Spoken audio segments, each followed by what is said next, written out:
All rise. Oyez, oyez, oyez. Silence is commanded by this honorable commission.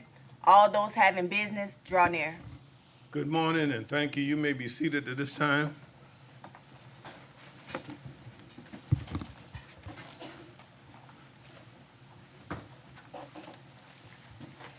I ask now that you please, ma'am, please, sir, check your electronic devices, all right, to make sure, because silence is demanded, and we have deputies scattered around, and I don't want them to take your electronic device, our bread and breakfast, because it takes something to get it from there, all right? And, but I do want you to be able to communicate as much as you need to. I've asked you to be seated at this time that we will hear from our inspirationists, our invocationists, who will bring that to us. And then following that, we're going to, when he indicate that it's time for prayer, I'd ask you to stand. And as we have the prayer, and then following the prayer, we will have the Pledge of Allegiance. And y'all, I forgot who I asked to do. Okay, Commissioner Buford going to lead us in the Pledge of Allegiance to the flag, all right? But let me welcome her back again, Pastor Reverend Hayco, all right, Senior, who was born in Michigan. I think you and Chief have something in common over there. Chief Hadley over there, sitting back in that corner. And after graduating from Bridgeport High School as a 3-star sports athlete in football, wrestling, and in track, he received an academic scholarship to attend Hampton Institute, now Hampton University in Hampton, Virginia. He is pastor throughout Virginia and was appointed the director of the Christian education for the 6th Episcopal District, which comprised of the entire state of Georgia from 2006 until 2012. And now he is as pastor of the St. Philip AME Church. Let me welcome again, all right, Pastor Hayco, and the mic is yours. And when you get ready to indicate for prayer, would you let us know so that we can stand and go you? But good to see you. And he's a good person, and I'm going to tell you why. He's an alpha man.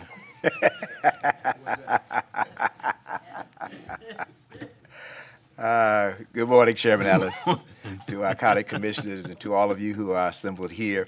I do need to make one correction. I'm no longer the pastor of St. Philip AME Church. I'm now the presiding elder of the Savannah North District. Well, congratulations. Which entitles 18 churches from Brunswick all the way up to Lyons, including the city of Savannah.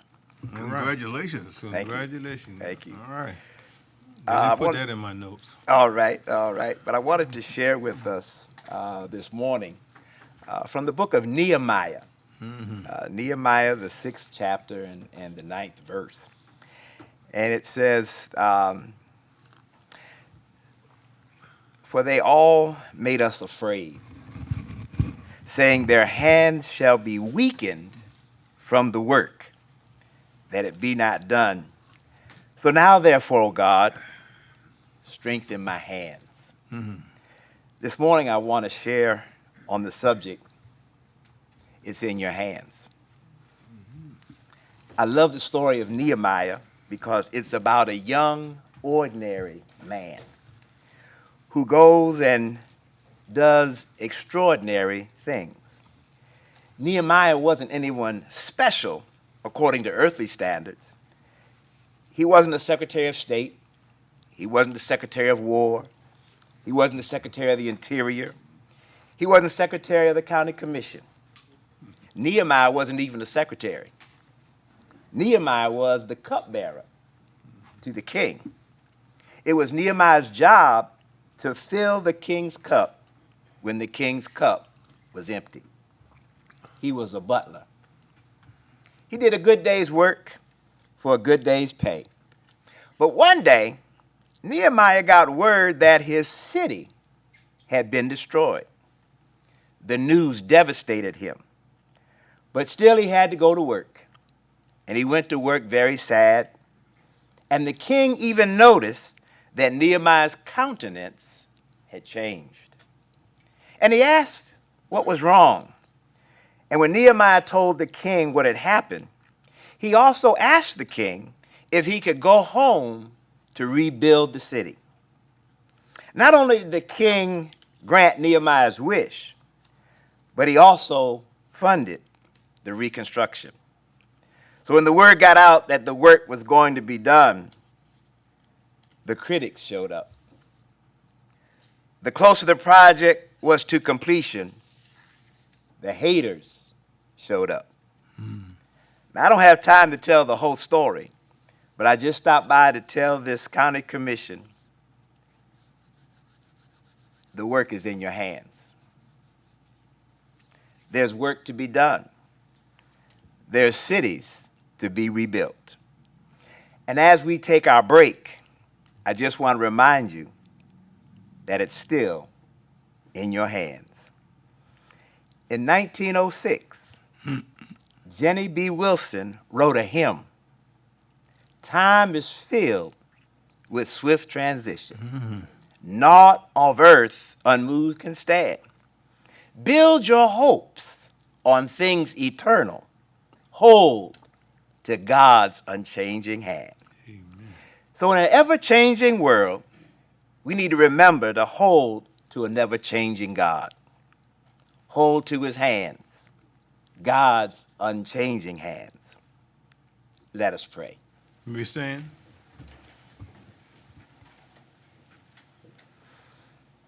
O Lord, strengthen our hands. Strengthen our hands to do the work that needs to be done. Bless us that even as we leave on this holiday break, let us not ever leave your presence. Give us wisdom, give us courage, but most of all, Lord, give us your love to do the work. Help us to rebuild the cities that make up our county. For it's in your name that we pray. We join in saying amen, Amen. Amen, Amen. and amen. Amen.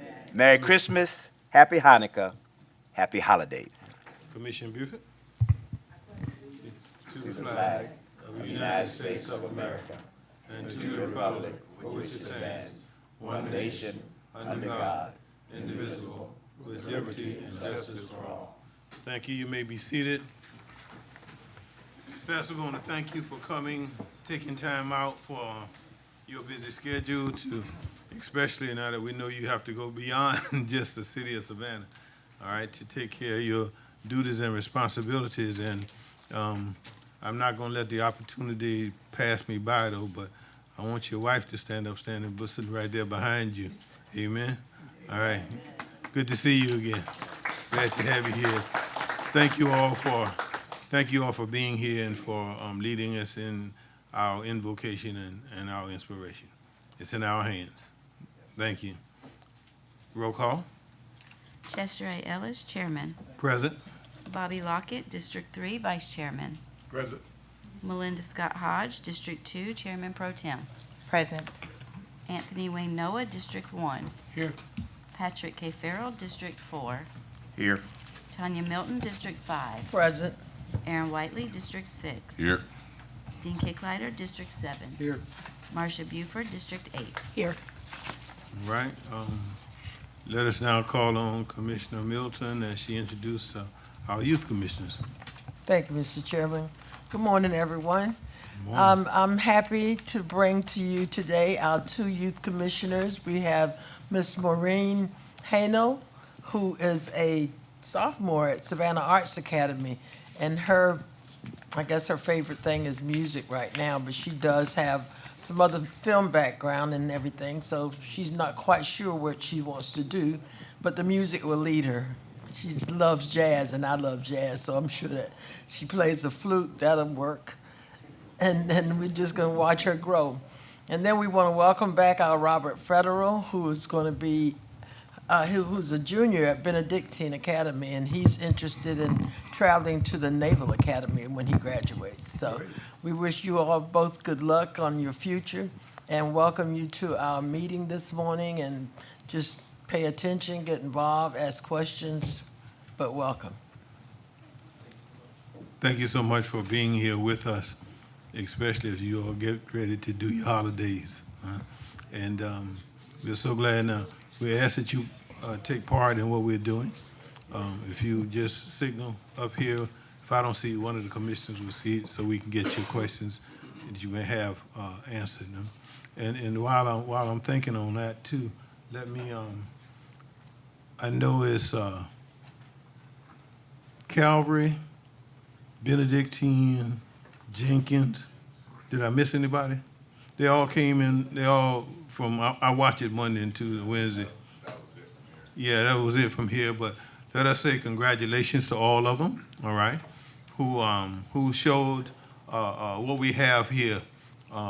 They were very representative of Chatham County. All right, and Jenkins girls flag football team. Yeah, and I was hoping.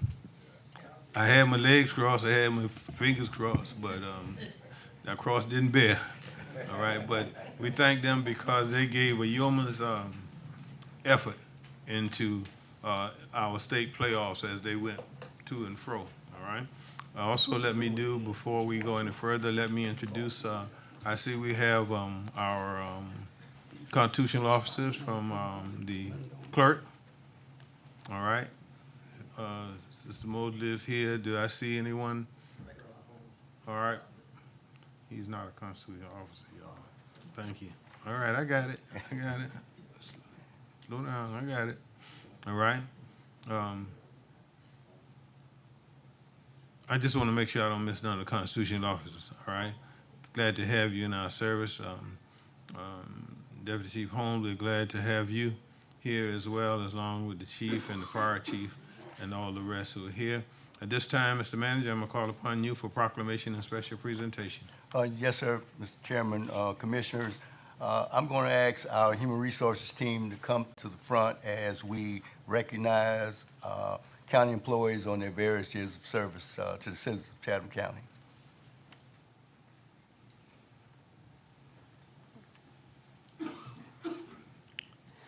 Good morning, everyone. Good morning. So this morning we are recognizing milestone anniversaries from our employees. We will be recognizing 8 individuals who have a total of 80 years of service with Chatham County. So first, we would like to recognize Arthur Cummings, who has 20 years of service with the Board of Assessors. Right.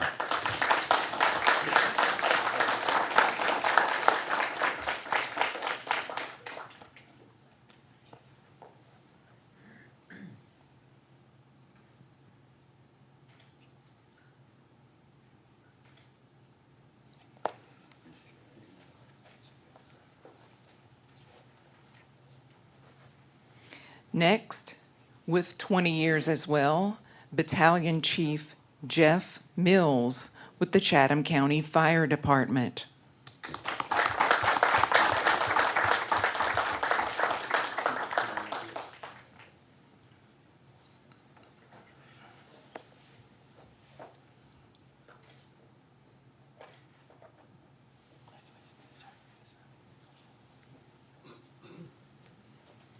With 10 years of service, Officer Kimberly Taylor with the Sheriff's Department.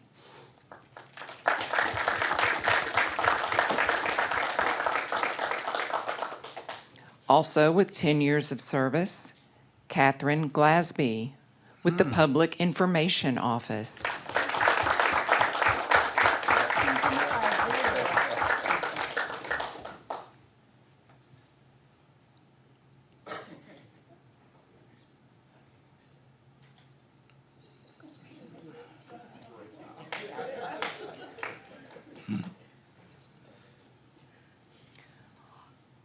All the following employees will be celebrating 5 years of service.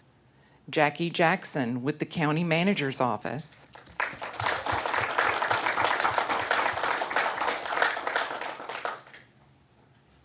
Kiavante McGill with the Sheriff's Office. All right.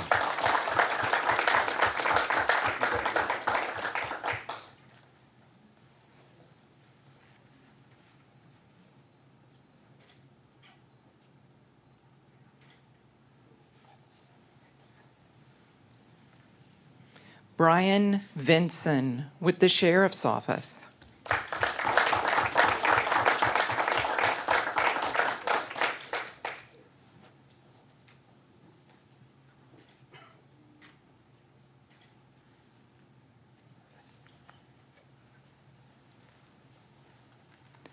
Lenora Moore with the Board of Assessors.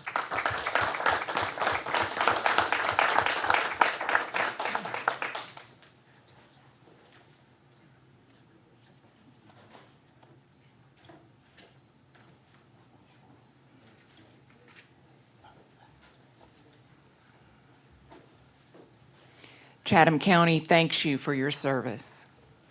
And let me say to all of those who are recognized this morning that from the Board of Commissioners, we thank you for the job you do. Sometimes it seems thankless, but we are grateful to you because what you do makes this county works even more and more. Thank you again from all of us here. We don't have any chairman's items or commissioner items. All right, the item that's on the table will stay on the table. Items for individual action. To request board approval of the following budget amendments and transfer. One, in the multi-grant fund, increase revenue and expenditures, $480,500 for the Southeast Consent Regional Commission grant. Two, in the Capital Improvement Program Fund, transfer $480,500 from contingency to the Greenbrier renovation project. Three, in the Sales Tax Fire Fund, increase the Wartower Road project, $1,040,905. Motion to approve. Second. Properly motion and second that the request be approval. Ready for the question? Please signify by your answer. Your vote, I'm sorry. You vote. Wait on three? Oh, he out? Okay, all right. I didn't notice he was gone. All right, from the Chatham County Board of Assessors, the annual report given verbally by the interim chief appraiser. Mr. Corey, you're on. I'm here for it, sir. Thank you very much. All right, Give me a chance to pull this up. sure. All right. Oh, that's the end. You can't see that yet.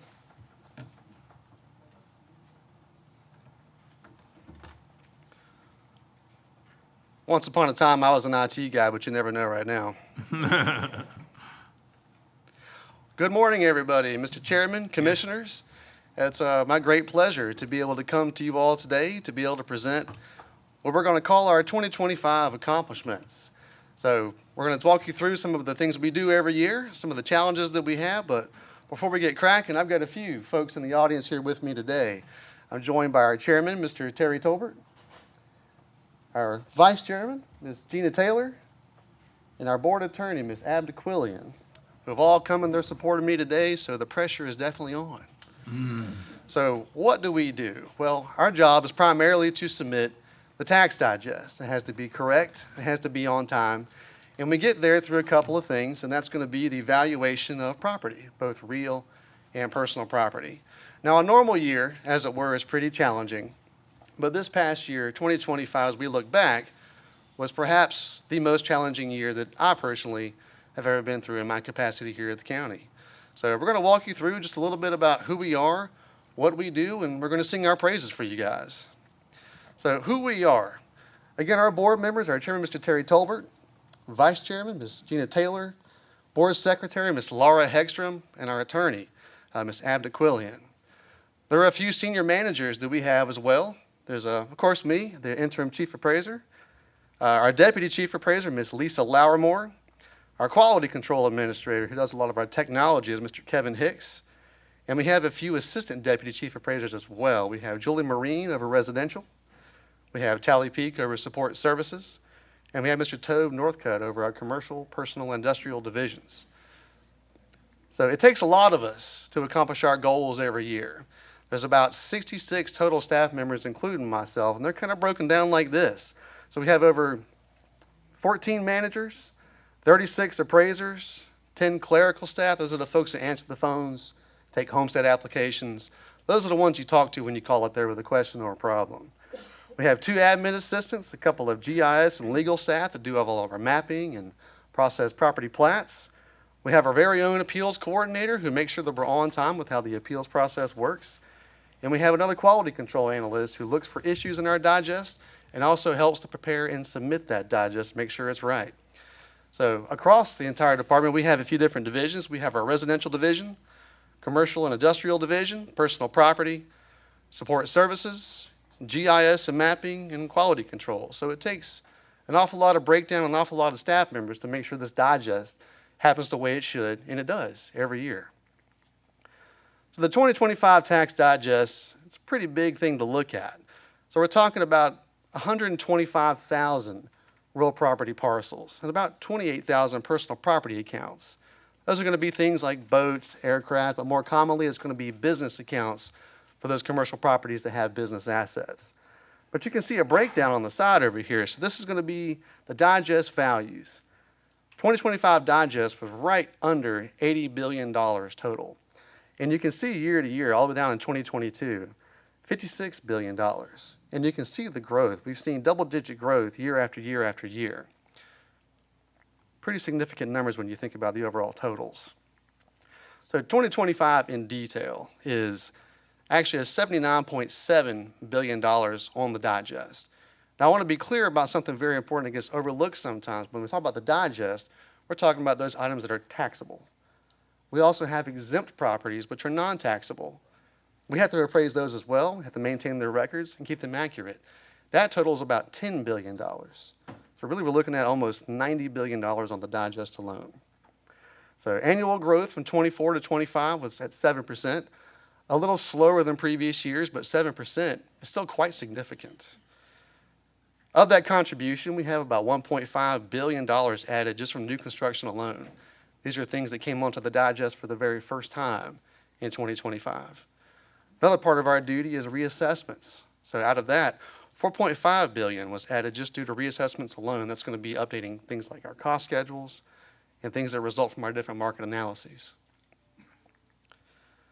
So here's some things that happened to us in 2025. We actually created 2,500 new parcels. That's a trending growth up. It's been there for a long time. So over about a 10-year period, we've seen 700 parcels a year. But over the past 3 or 4 years, we're getting into 1,500, 2,000. What that looks like is significant growth. These are going to be new developments that are coming out of parcels that existed that were big, that have been chopped up into small things for new subdivisions or new phases of existing subdivisions as well. Properties buy and sell. We had 12,700 property transfers that came to us this past year. Some of those are person to person, entity to entity. Not all of them define the market, but they all come to us and we have to review all of them. Also, 11,000 permits. About 1,700 of those are going to be new construction, but there's more. There's renovation permits, electrical permits, all kinds of different permits come out of this. We get those from our different friends at the municipalities in the county, and we have to go review all of those to see what's going on. Our department also takes homestead applications for exemptions. This year we received a record 6,100 homestead applications. About 5,000 of those were done in person. About 1,100 or so were done online. That's a lot of people coming into the office. So field inspections. Every 3 years we have to physically inspect every piece of property. This year alone we inspected 55,000 properties. Now this is a very short page that defines a whole year's worth of work, but you can imagine 55,000 properties is roughly about half the county. Close. So how do we get there? So we have many different technology investments we've made over the years, and they've all paid dividends into our success and therefore yours as well.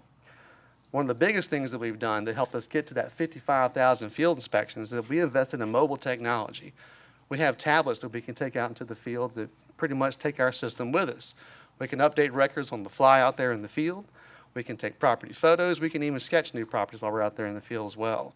This really helps us not print out hundreds of pages of property cards, which takes resources to get those and takes time to print those out. We only have so many printers and 36 appraisers. You can imagine it takes time. So we're getting out into the field earlier, and we're spending less time coming back into the office to key that information back. So we have fewer transcription error possibilities, and we're actually spending more time out in the field doing our appraisals. Another investment we have that's really helped is the property transfer system. We invested in some software that uses artificial intelligence to actually read those deeds and help us locate the property they're referencing to much quicker. We get through sales much faster now than we used to, and the amount of errors you can imagine we might have during our audit process has been significantly reduced. And this pays dividends because if we have the wrong ownership information on the property, it also affects the appraisal. So everything is really being tidied up with just those two alone. This past year, we came online with this wonderful product. It's high-resolution street-level imagery. Have you guys ever used Google Street View or know what I'm talking about? We had a company come through and actually develop one of those for us. It's extremely high quality, and we had that available on our website now as well. It's a piece of public-facing technology that's just awesome. Other investments we have are our public records that have mapping integration services that are online. Along with that, if you've ever been to an appeal hearing, you've seen our appraisers. We had this beautiful presentation that shows your subject property, any kind of comparables, information about it. That's a software tool we had developed for us. And we actually have it published as a public tool now on our website. So anybody going to our site looking their stuff up can also use the same resources that we have. It's very transparent, and it gives them more or less a way to have a presentation that everybody's familiar with. And it helps them present their case along the process as well. And then, of course, we have our online filings and forms, online appeals, online homesteads, online personal property returns, and even online mailing address changes. Very fluid process. Lots of investments have helped us be successful. So, in a normal year, it's challenging enough. As we mentioned, the county's growing. We've seen dollar values go up. We've seen new properties come online. But then there's legislation. Y'all might remember House Bill 581. Hate to bring that up in front of you guys today, but it was impactful. And as that wasn't enough, we had House Bill 92. And the reason why that one was such a big thing was that it didn't pass until April 1st this year. But it was effective immediately. And that created some significant challenges for us on top of the product that we already are out here to produce. So some of those things, you're familiar with some of these, of course. That's the statewide floating homestead, a new Stevens Day-like exemption. Some opted in, or I'm sorry, opted out. Others did not. Regardless of who did or did not, we had to incorporate system changes, which means that we had to know how the process worked. We had to put software in, and we had to have it tested. And that was a process that you can imagine took a very long time. Alongside with that, too, you all may remember the whole estimated rollback situation where we had to work with everybody, including our cities, excuse me, to figure out some way to come up with an estimate of what that rollback levy would look like. And we had to have that before you ever install your digest because it had to be on these new notices that were going into effect immediately. Quite the ordeal, you might say. I mentioned notices. As the Department of Revenue read over legislation this past year, they decided that 3 new notice of assessment templates were going to be available depending on who did or did not provide a rollback. Now, notices is one of our most difficult times of the year anyway, and at the last minute when we had to perform 3 different new ones, it's a bit of a challenge, to say the very least. Other things that came along were personal property. If it's below $20,000, it's now tax exempt. Previously, it was $7,500. That was in the implementation as well. We had several significant changes to the appeals process. We even had new regulations for how personal property depreciates. And one thing that really threw a curveball at us is that once we send out those notices of assessment, it creates an appeal period. Now, in 2025, during that time frame, it's an additional window for being able to file homesteads. We actually took about 800 homestead applications over a 3-week period on top of what we had done throughout the year already. All of those were in person. Quite the ordeal. So our timelines, even though we get these new things, these new challenges, this new legislation, our ultimate duty never changes. Now, luckily, for the most part, these things happen at the same time every year, year after year. It's very predictable. So one of the first things we get cracking on is our permit inspections. We get about 11,000, 12,000 permits a year. We have to go out and take a look at those. Are they far enough along in construction to come online for the digest? Do we have to go back out and take a look at things? We have our permit inspections. I mentioned to you all earlier, we have to go visit every property physically every 3 years. We got to get 55,000 of those going. That has to happen as well. All those 11,000, 12,000 property transfers come in. Our staff has to review those to make sure they're actually good, valid market sales. Then if they are, we have to look and see what's the relationship between the sale prices and our values. From that, we make market adjustments. That's one of the ways we reassess properties. There's this whole homestead period that goes on downstairs where we can't transfer property anymore because those folks are now downstairs taking homestead applications. And like I said, 6,100 applications a year. I couldn't imagine that many. It's a lot. That's a lot. That's a lot for people to take in. We only have so many people downstairs that can take it, and it's a pretty wild customer service experience.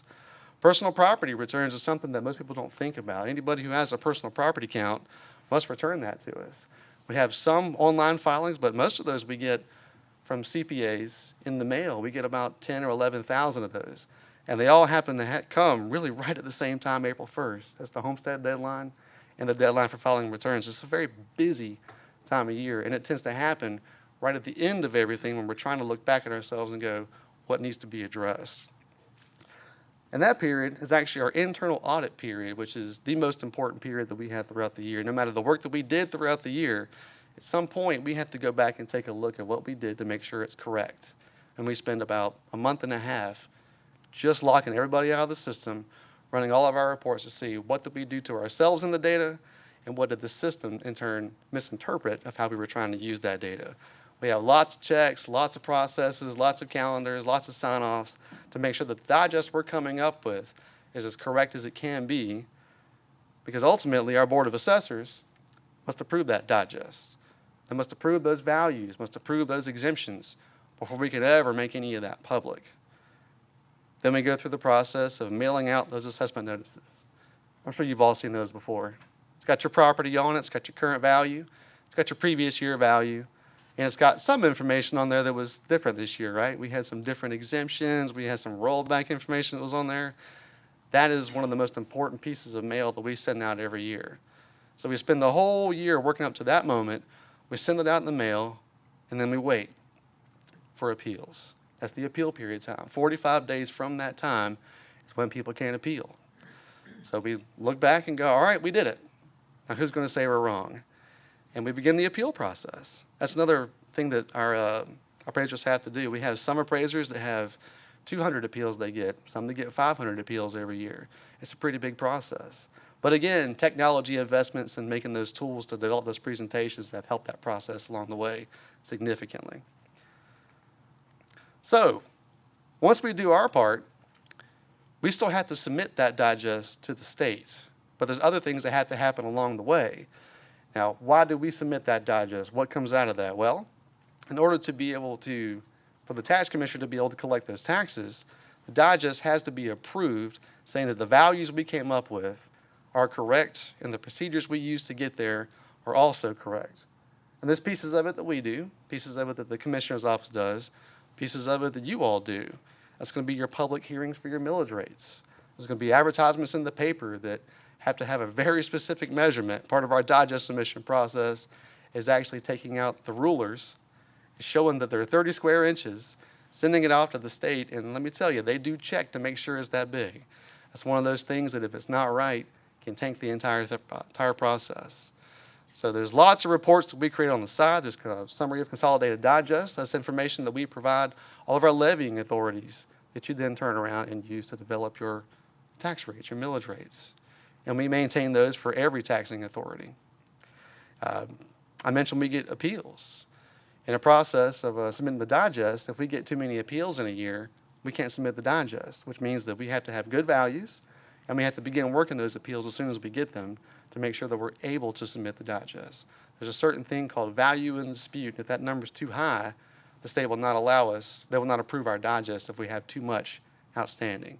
So we're working and turning the whole time to make sure we can always get to that point where we submit that digest. And then we have tons and tons and tons of property registries. We're talking probably about 40,000 pages of different things that we have to collect, produce, and submit. And it has to be correct. And it is actually all reviewed page by page, or so I'm told.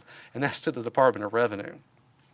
So board approves a digest, and then we have to get that digest approved by the state, or we're in a serious situation.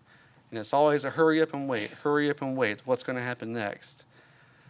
This year, of course, or I wouldn't be standing here today, we received that approval from the state.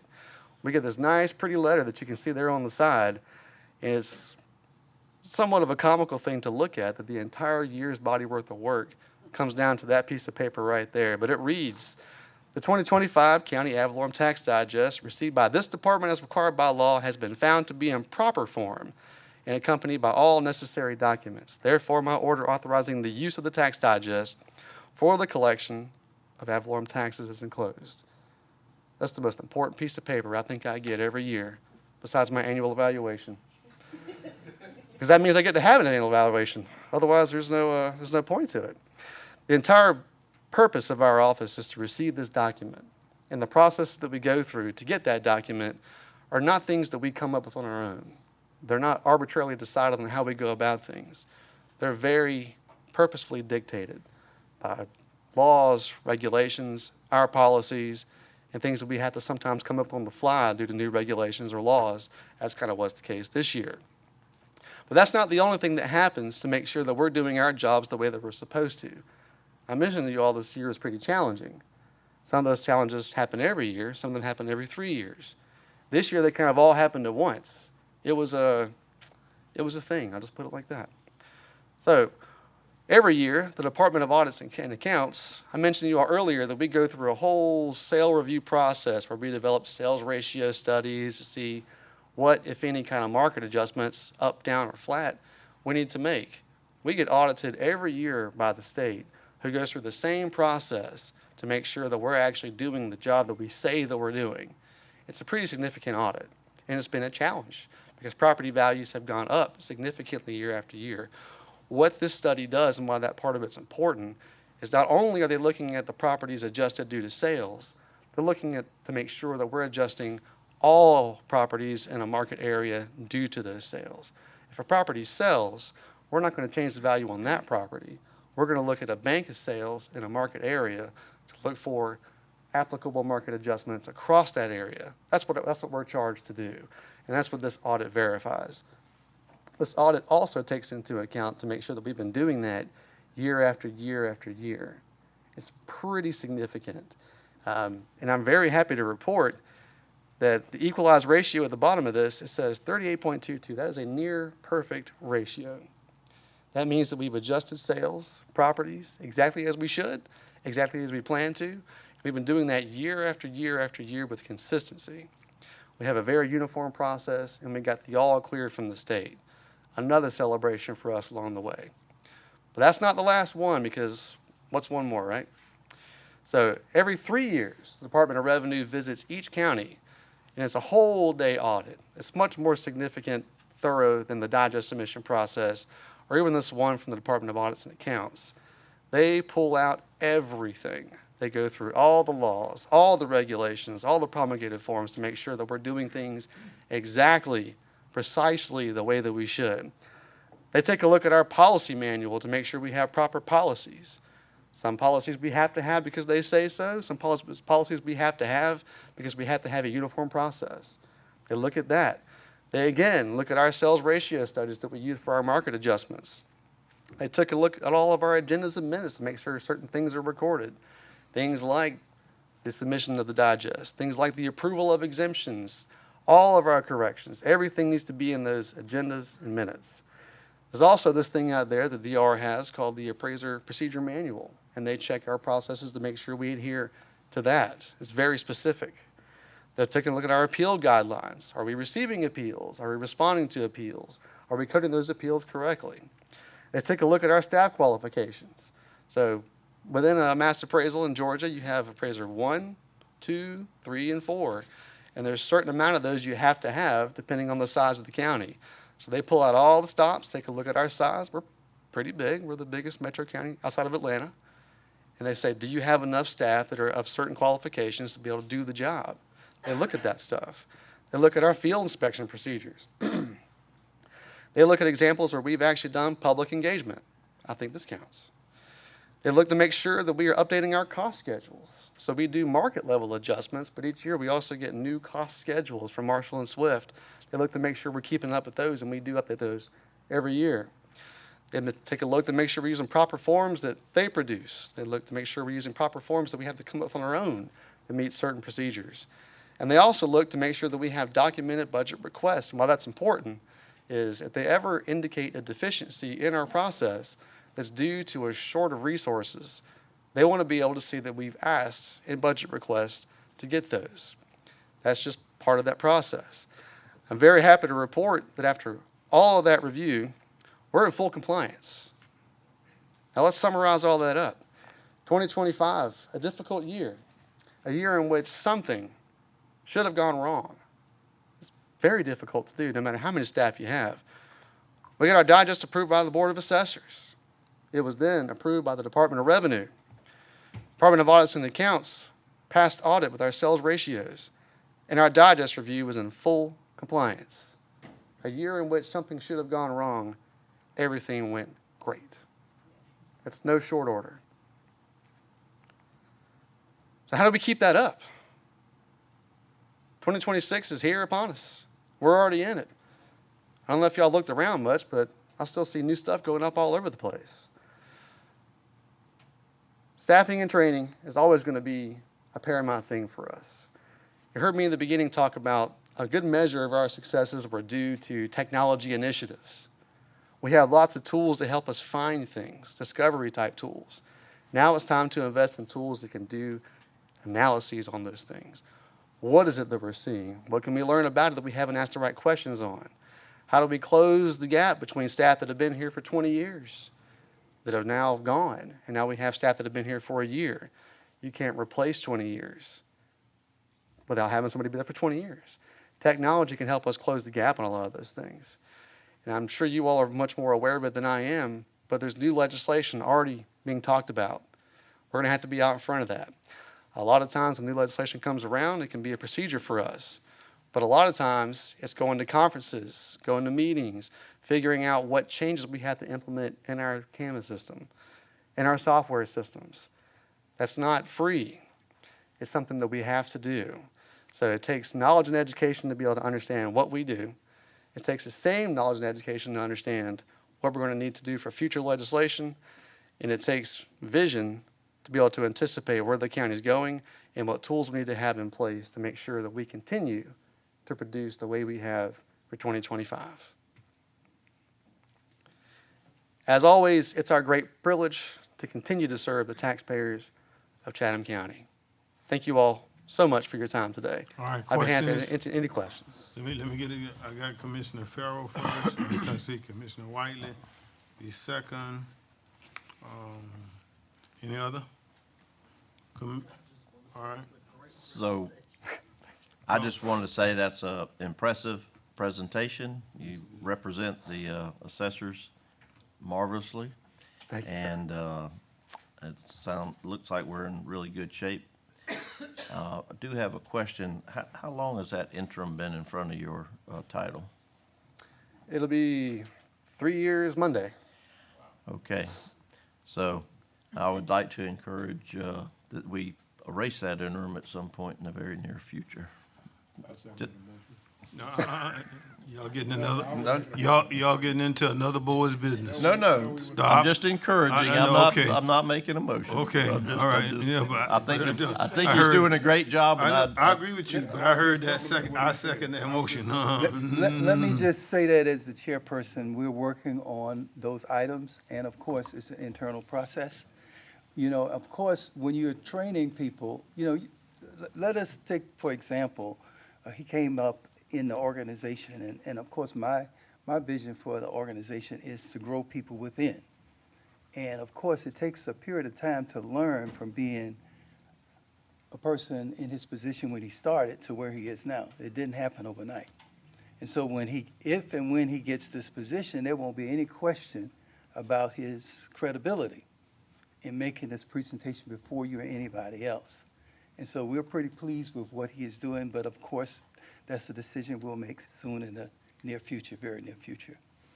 Let me just say this too before you get, my firm belief in being on the board is to make certain that we train all of our people within the tax assessor's office. As you know, most of the employees who come to us, there are no school of thought, those schools that provide that training except the University of Georgia. And so when people come in, they're neophytes in this process. And one of the things, what he said in the end of his presentation is training. And of course, I push that quite often, that we need more training, which means that that line item in that budget may need to be considered to go a little higher. All right? I got you? Yeah, so anyway, thank you very much, and like I said, I just did such an outstanding job. I just wanted to throw a little plug in there. Well, but it didn't happen overnight. It took time for him to get to that point. We understand that. I understand. All right, Commissioner Whiteley? Thank you, Mr. Chairman. And thank you for that presentation, Mr. Gillenwater. So one question I had, just for clarity, you said that on that digest, we have about 10 billion in exempt properties, Yes, sir. which would mean, you know, is that assessed or actual value? That's the actual value. Wow, okay, gotcha. So that's a lot of money left out there. Now, can you kind of talk about how the CPI is versus just market adjustments affects people's bottom line when it comes to taxes? I think when we've had this discussion here recently in reference to the school board exemption and all that good stuff, there's been a little bit of confusion, at least expressed to me by some of my constituents, as it relates to what the difference is. So market adjustment, we've seen, I know, due to the market, we've seen tax digest increase over the years. Does that go on top of a CPI, or is that in conjunction with? So if you could just kind of give a little cliff note, if you will, of how that works. Sure. So the CPI itself is not a factor that we take into account during our reassessment process.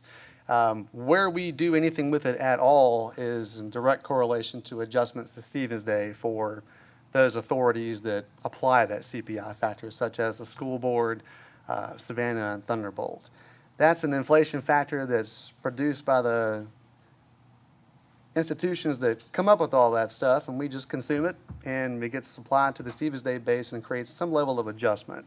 That's really the beginning and the end of how we consume that process. Now, market adjustments and why that's different for us is that we're not looking for a factor, we're not looking for a value, we're not looking to apply anything specific. It's truly a very reactionary process. So if I were to think about maybe you sell me your property, you have determined what you're going to sell it for, not me. All I can decide is what I'm going to pay for that. But where you are and your financial stability, you probably have taken into account what that value needs to be for you. So in that way, you've already decided what that value needs to be based on what your lifestyle is like due to inflation. So you're setting that value.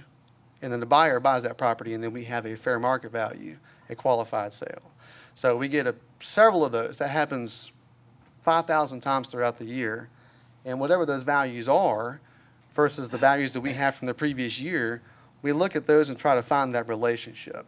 So in that, we don't apply any kind of inflationary adjustments. It's already baked into the buying and selling process, if that makes sense. So we're reacting to what people are willing to sell and buy for, as long as they are both knowledgeable about the sale and the purchase. Let's say if you and I are old high school friends and you say, hey, I got this property, I'll sell it to you for you on the cheap. Well, that's not a good market indication. That's a favor you did for me. We know each other. We're going to get that sale. Still a transaction that happened, but it's not indicative of what the market really is, because we know each other, and you probably would have sold that at a different value to somebody you didn't know personally. So you set those values when you buy and sell properties, and we get enough of those to figure out what that market looks like. Even in that, if you think about the inflation factor, that's all goods and services, right? Not every market area gets the same adjustment. So we have about 850 market areas that we call them neighborhoods, but what you think of as a neighborhood is probably more broken down into different market areas too. And they all buy and sell different ways, different rates. The point of that is that not every property is adjusted up. Some do go down, and not every property is adjusted at the same rate. So we really look at specific sales in certain areas, in certain market areas, independent of any kind of inflationary conversation. Gotcha. Does that answer your question, sir? They're very thorough. Okay. I appreciate it. Yes, sir. Now, so in that same vein, are there any instances where you have to audit appraisers just because of unusual appraisals or anything like that? Maybe numbers looking too high in comparison to what the market is looking like? Is there any time where you have to interact directly with appraisers on that? For clarification, when you say appraisers, do you mean our staff or like a field appraiser? Excuse me, yeah, a field appraiser. So the only time the field appraisal really comes into it, for one, it's a very different appraisal. Very different appraisal. Mass appraisal, which is what we do, versus a fee appraiser is going to be a very different set of circumstances, and a lot of times those are done for when properties buy and sell. Now, what I will say when that tends to come into play, if it does at all, is during the appeal process, it's actually written in code that when you appeal, if your appraisal that you have is recent enough and it's lower, you want that value more, you can send that over to us. We'll take a look at it. And if we go, you know what, that's pretty good, we'll go ahead and accept that and we'll conclude the appeal that way. And it will lock in that value for 3 years as it does during the appeal process. But we do sometimes have conversations with fee appraisers, but their information is not something that we consume, but I will say our information is something they consume. I got you. So, but just so I'm clear, you said that recent sales are one of the bases that you use as a data point, right? Yes. And typically, at least from my experience as an insurance agent, appraisals are in the mix there. So what you're saying is that you're not necessarily working directly with fee appraisals. You're just utilizing the information that is created in a sale that appraiser has in essence created. So to be very clear, our process is completely independent of what a fee appraiser would do or would say. And the best way to think about that is that we have our own appraisers that go out and do the physical inspections based on what we're supposed to do. And it's going to be nowhere near as detailed as a fee appraiser is going to be. That's just the way mass appraisal works. We do 55,000 field inspections in a year. There's not any possible room I can think of to do it to that detail with that many parcels and be compliant and produce a digest. So we're going to go out and figure out what it is. What is this property? How big is it? What's it made of? What kind of land is it on? And we go, what it is first. Then we go, well, where is it? That's a big important part of the process too. Market information comes out of that. So we get the what it is, and then we look at the sales and we figure out what do people think about this property. So we're looking at the characteristics that we pick up ourselves. And it has a value based on cost schedules already, which are already maybe a little bit market adjusted through Marshall and Swift. That's a cost approach, if you will. Then those properties may not sell.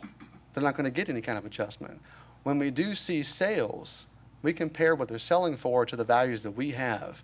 And then we have to figure out, are our values good? We're going to go up a little bit, we're going to come down a little bit, but we don't do that sale by sale by sale.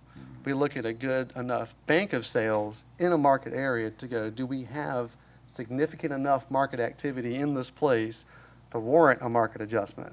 So when we make that adjustment, we're not making it to an individual property. We're making it to, say, a neighborhood.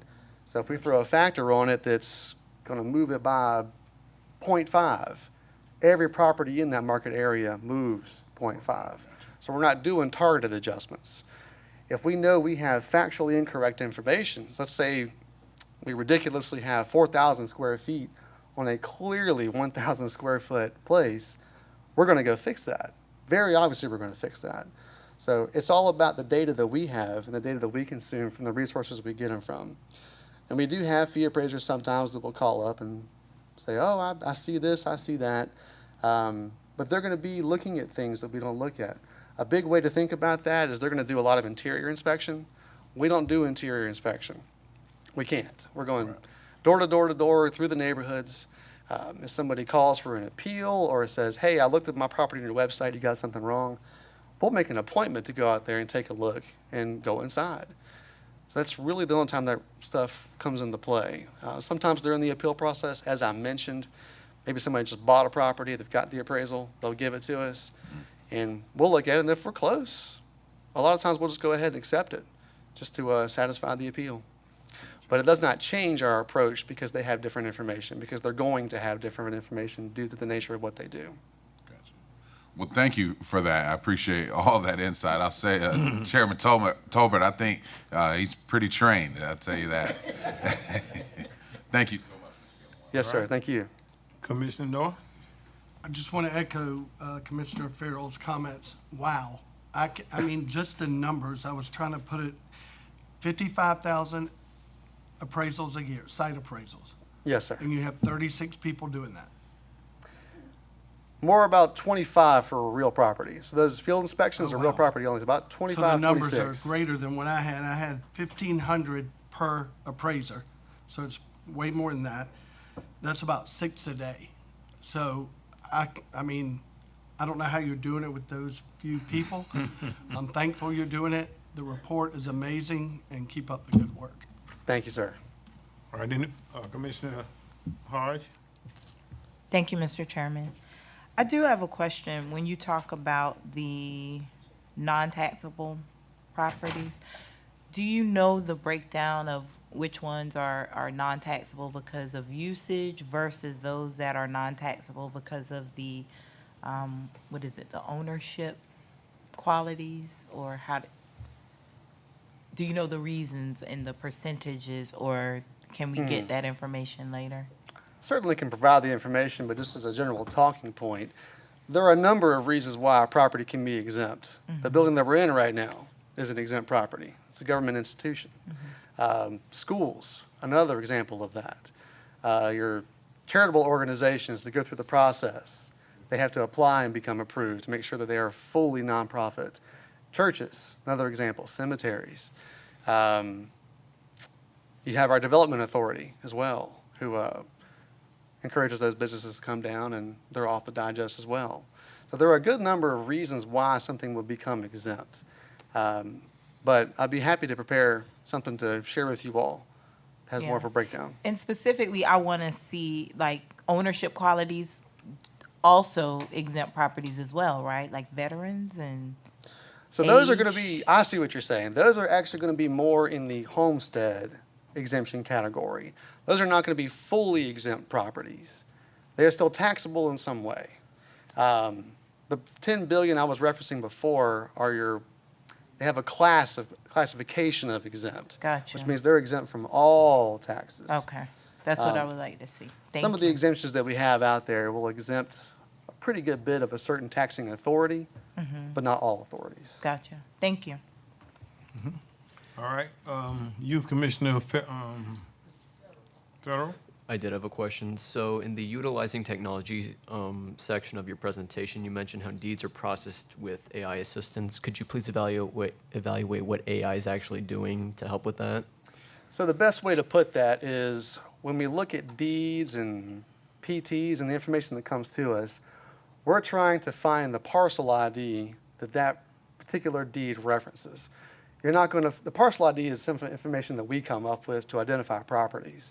When we get a deed from somewhere, the parcel ID is not going to be on that. What is going to be on that is the actual legal description of that property. So we have that legal information in our system, and then that information is also on that deed.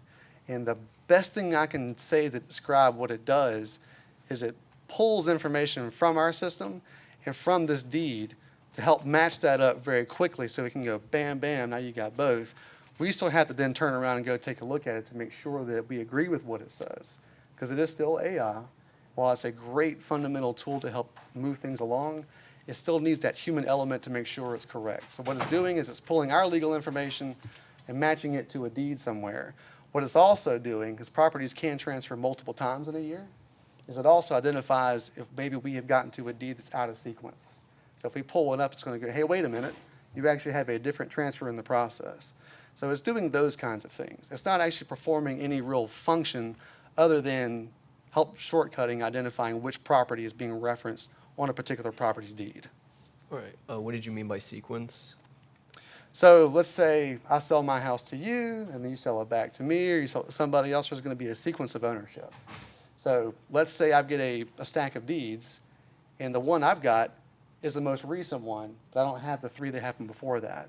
This system is going to identify that there's other deeds in that chain of sequence. Say, go back and transfer this first, because we like to illustrate a full chain of custody all the way through the duration of that property. That's why they call it a warranty deed. It's guaranteed to be bought and sold in the proper way. All right. Thank you for that. Yes, sir. All right. Excuse me. My question's regarding something you mentioned in response to Commissioner Hodges' question. She asked about exemptions, and you mentioned nonprofits. When you look at who qualifies for an exemption, do you do the analysis of whether or not a nonprofit qualifies yourself, or is that an outside organization who then you interpret that data for the exemption? So we're getting into a bit of a nuanced kind of thing here, but what I will say is that there are certain qualifications that are dictated by code and by DOR regulations that say, if it's a nonprofit, for example, they must have certain things. They must have their 501c3, they must have some kind of public presence to show what they are.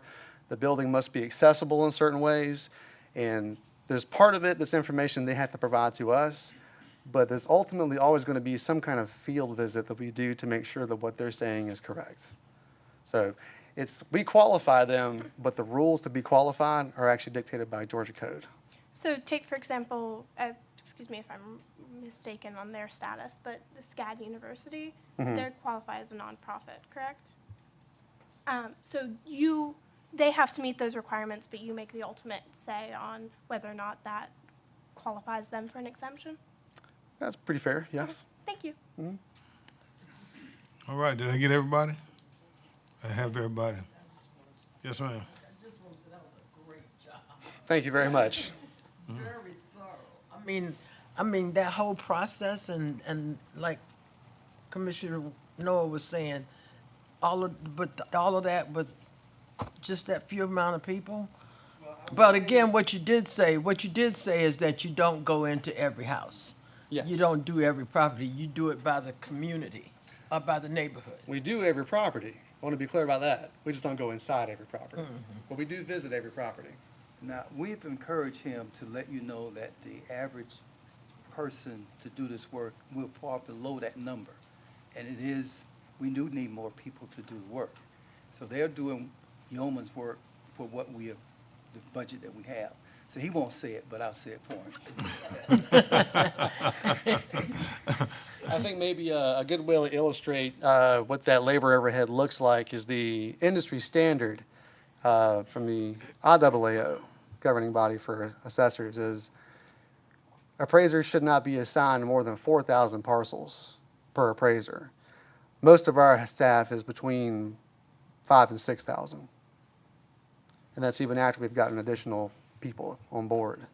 But even when we look at the digest and somebody comes on board, let's say you've given me 10 people today, it's going to take them 2 years to be competent, qualified enough to be on their own out there doing it. So it takes time to be able to invest in these people. And then we have to keep them too. Got to keep them happy. We try to feed them as often as we can.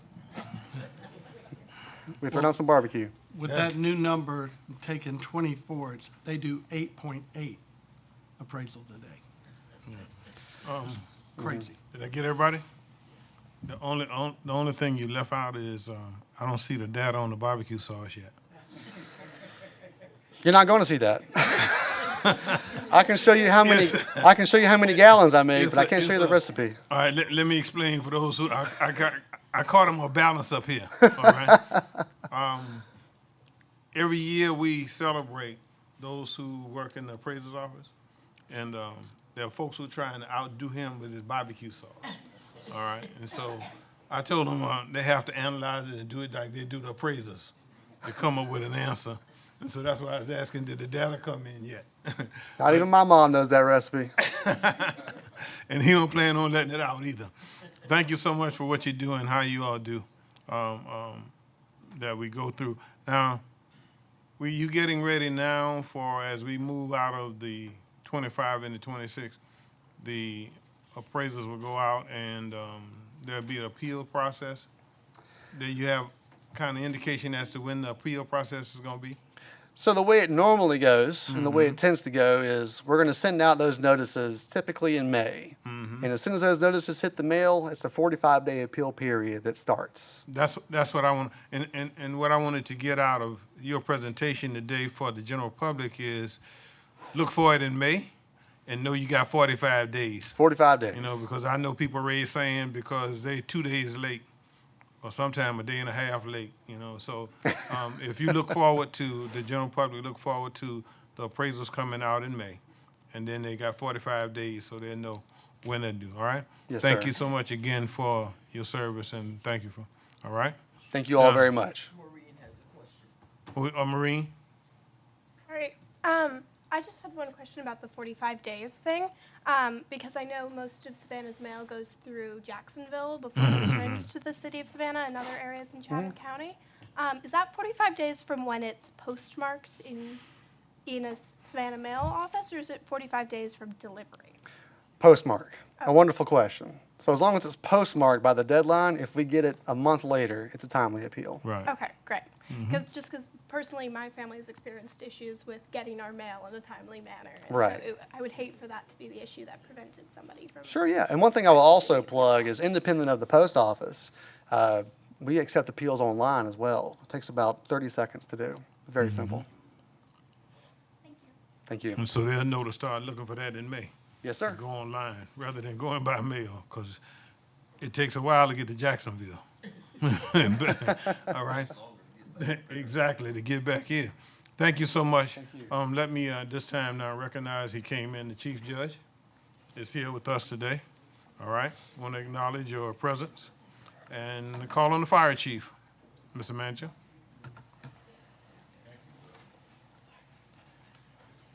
Thank you all, too, from the board.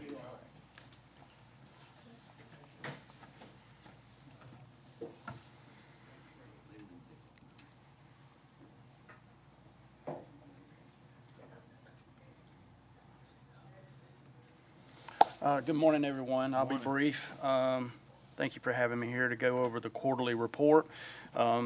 As usual, we'll go over operational highlights, community engagements, conclusions, next steps, and then we'll see if you have any questions. So the first slide indicates fire service response statistics. This is by call volume here.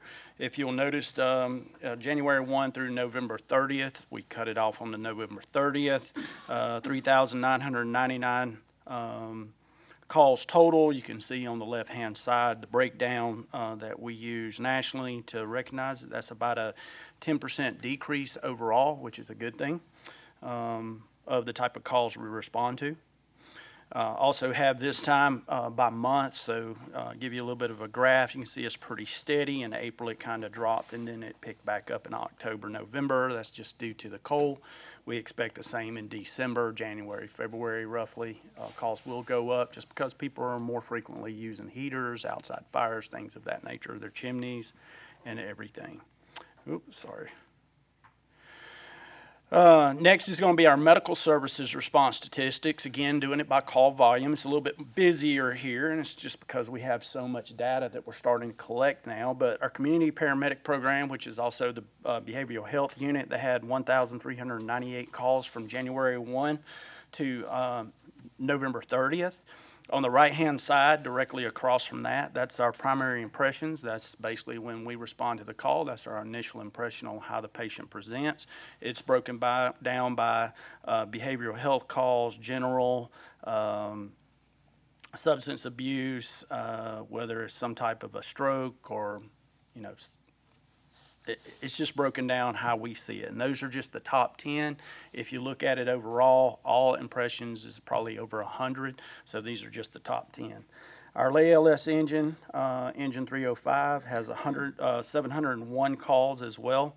On the right-hand side is the primary impression. Total with fire and EMS calls or medical calls, we had a total of 6,098 from January 1 to November 30th so far. For the BHU, we also received 669 referrals from outside agencies that asked us to check on people. That could be from hospitals to whoever, okay? The BHU had 392 transports from January 1 through November 30th. As you recall, the BHU goes out to handle substance abuse, mental health issues, things of that nature, instead of them being taken by EMS to the hospitals. and getting into that system when they really didn't need it. We get them connected with social services. Same thing with PD. This also allows our BHU to intervene there, and instead of the person going to jail, they end up going to get the care that they need. That's what the behavioral health and community paramedic is for. It is to give the right type of treatment where it's supposed to be and get them assistance the best they can instead of getting them in the system. So they transported 392 patients so far this year. As you can see, left-hand side, other assisted living facilities, J.C. Lewis, Gateway Crisis Stabilization, patients' residence. A few went to the hospitals because they did need treatment, but you can see it's very, very low numbers. So I'm not going to read them all off to you, but there they are for you to look at. So the system is working, and we are preventing people from going to the hospital or jail unnecessarily. All right, pause right there and let Yes, sir. Commissioner Whiteley ask you a question. Just a quick question, Chief. So the other assisted living facilities, could you give like an example of what that is? So those could be the dementia type, Okay. the Thrives, things of that nature. It's a very big group. Yeah. All right, you want to ask the question? Yes, sir. Just a couple on what you've already, the ALS engine response, the 6,098 calls, is that for just engine 305 or is that all medical? So 305, as you know, is ALS, so it Right. has a paramedic on it. It's the only one that does have it. So we isolate that so we can track the number of calls. And that's the The- 6,098? Yes, that is included. Just, and the call volume, overall call volume is down, as you said, approximately 10%. What do you attribute that to? Is it education or people not calling? So it's education and also the way that we respond to certain calls. So, I mean, it's a good thing for fire calls, people are being more careful, things of that nature. Okay, and the last question on that, the other engines respond to medical calls under, I believe there were 5 back in the day, or is it still the, It's still the same. It's the not electrocutions, breathing, drowning, not electrocution? breathing. We did add childbirth, we did add, basically, overall general trauma, so shootings, stabbings, things of that nature, and also drug overdoses. Because we also carry the so it's Narcan. about 8 or 9 now? Yes, calls. I think it's 8. Yes, sir. Okay, thank you. Yes, sir. And those calls are actually in the 3,900 and something. The 6,098? Yes. Okay, Yes. thank you. Back to Commissioner Whiteley. And just as a point of information, Commissioner Noah, and perhaps Mike, you could fill us in on this. Would the non-emergency call center be playing a big role in the decrease of these emergency calls as well? We'd like to think so. We don't have any empirical data on that, but that's one of the reasons that whole unit was established, yeah. We do know that we do get some calls referred to us. A lot of our stuff is referrals, just because we don't have the 24-hour BHU, so it goes in the queue, and we do know that it comes from the call center. I couldn't give you the numbers either. All right. If you would like those in the future, we can. Okay, good. All right, next, as you know, we established what we call a CTAC, and basically what that is, Chatham Tactical Aid and Care Medics. And what that is they're SWAT medics, dive medics, things of that nature. They're specialized. They get a lot of additional training. We established them September 1, as of right now, to go out and assist with various call-outs and standbys. We've had 88 call-outs since then. So basically what that does is that puts a specially trained paramedic embedded with a SWAT team, dive team, bomb team, things of that nature. They are specially trained to be in that environment, and we do contribute that.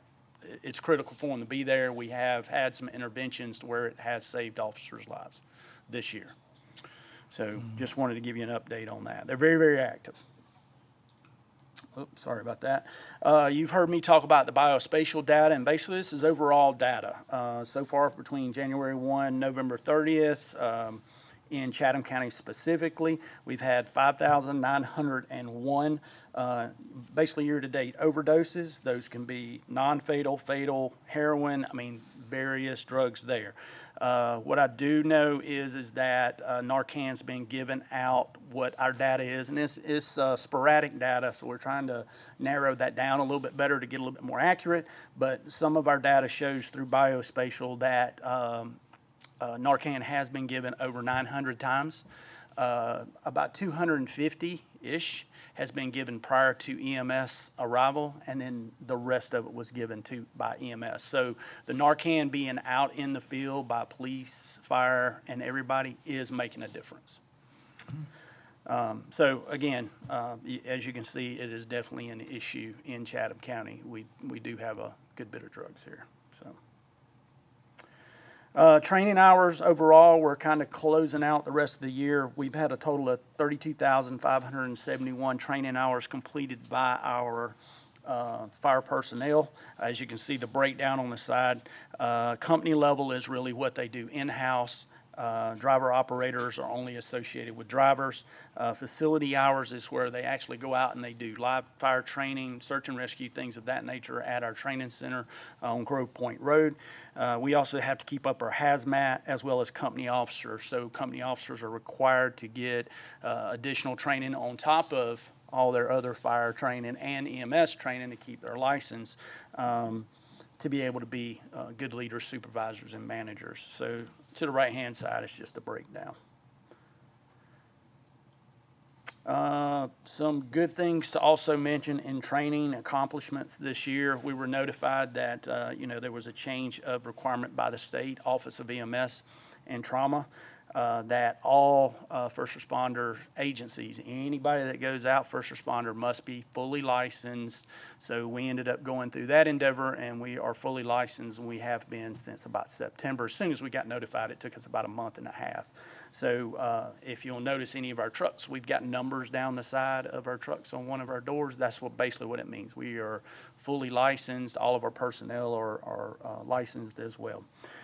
This year, we were approved as a national NAEMT training site, which allows us to provide advanced training.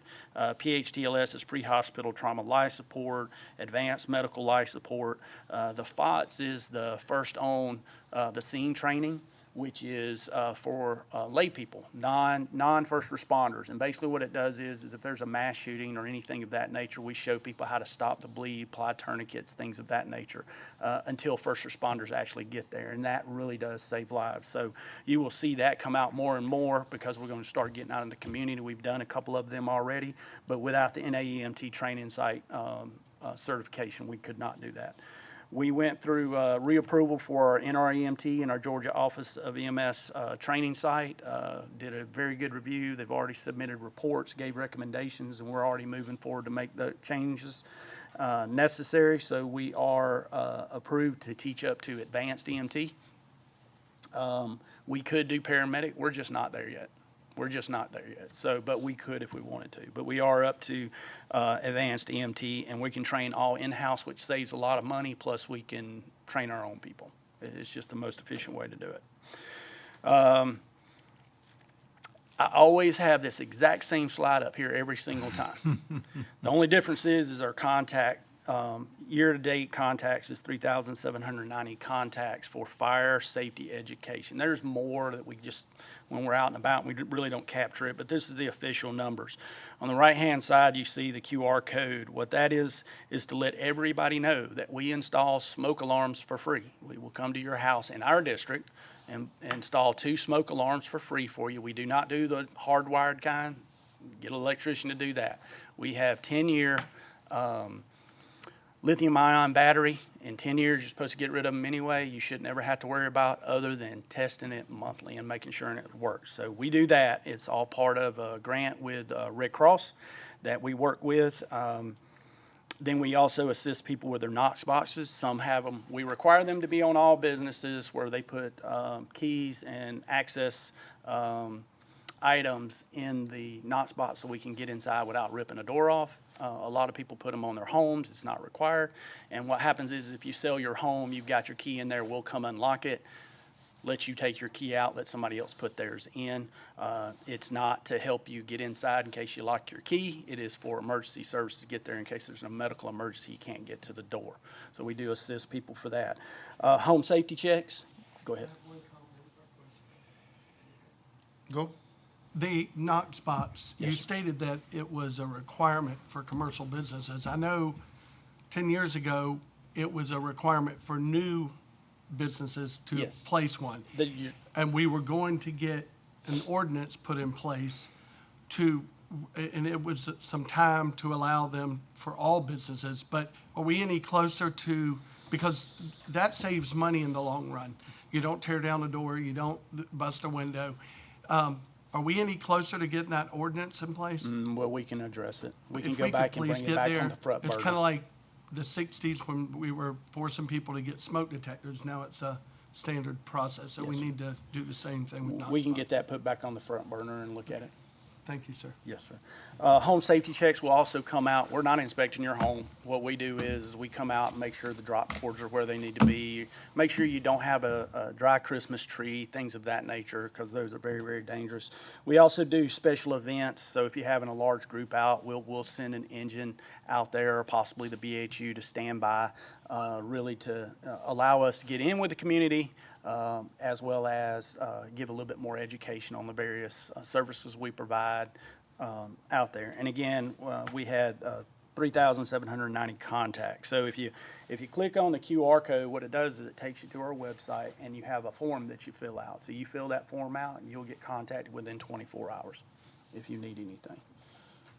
Okay? All right, conclusion and next steps. End of the year closeout. Our annual hydrant inspection and testing is complete. We have to do that per ISO requirements. Building pre-plans, we're closing that out now. Training hours have been submitted to the state, and various other things. That's a very, very long list of things we have to submit to various regulating entities. And basically what we're doing now is preparing for 2026 to turn around. Yes, sir. Any updates on additional dry hydrants in the unincorporated areas?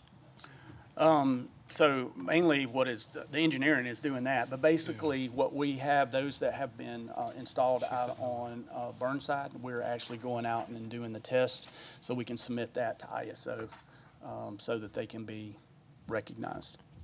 Let Ms. Cooley, can you give us an update from engineering as to the dry hydrants? You have information about that? Specifically the Fourth District. Spanish hammock, maybe? For first, third, and Not to put you on the spot or first, anything. third, and fourth, and then with the seventh and, go ahead. Wherever we have them, come on. Sure. So we are waiting for the testing to get the ISO certification on the ones that we installed on Burnside.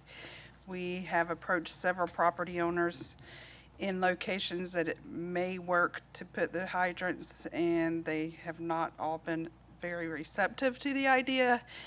We have had neighbors come out and say, you can put it on my property, I'll be glad, but it doesn't work in that location, so that doesn't work for us.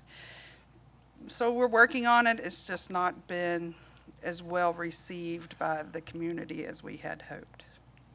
Could we get our public information officer to try to drum up some general population support for dry hydrants, maybe a little education on how important it is that where they are workable, that's a really good thing to have in place before a raging fire comes to a neighborhood? Just a thought. Yeah, can we do it, can we do it this way? Have we identified those areas, all right, that'll say high priority, to put those dry hydrants in? We've done that? Yes, sir, we have Okay, identified. we have that, right? Okay, so, if any resistance that we ran into on the high priority side?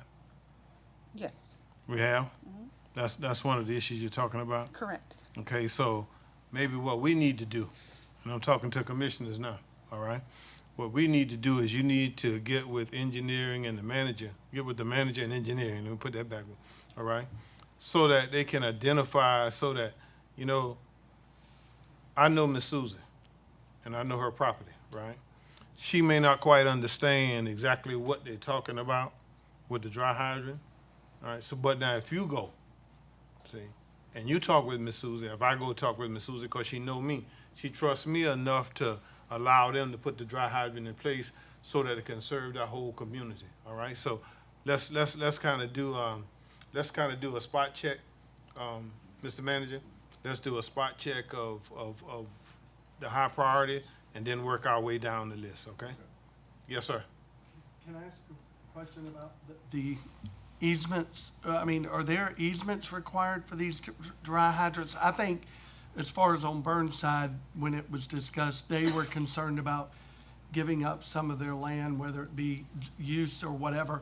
Is there a way to do like a hold harmless or some type of agreement for an access to get it down and then, or a temporary type easement to, so that there won't be that burden? The easement question becomes a legal issue. Right.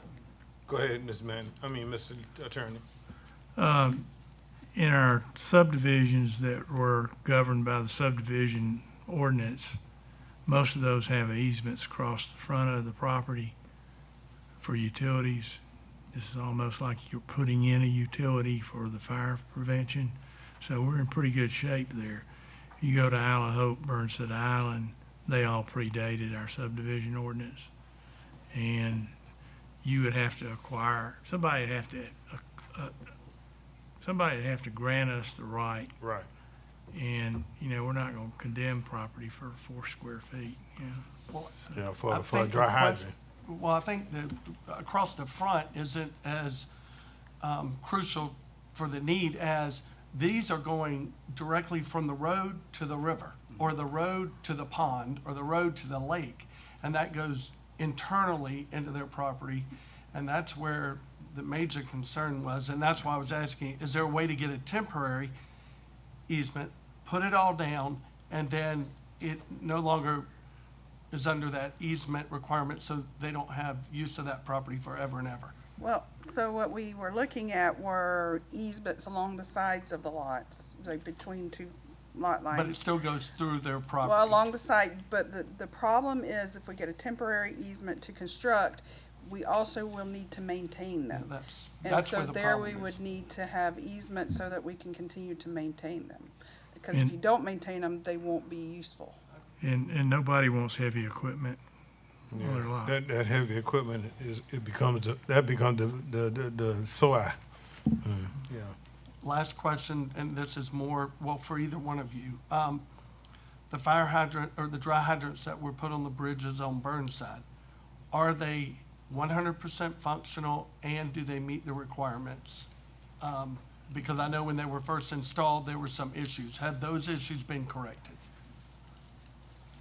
So we went out and tested them and made sure the 2 out of the 3 flow. You know, one will Right, not. right, right. Most of the 99% of the time Right. it will not. So for ISO to recognize it, one, you have to submit the data. You have to go out and do the test and submit the data. We did the test. We're going to go do another one so it's more up to date and it's more official. That information will be submitted to engineering so that they can work with their engineer to actually submit the proper forms.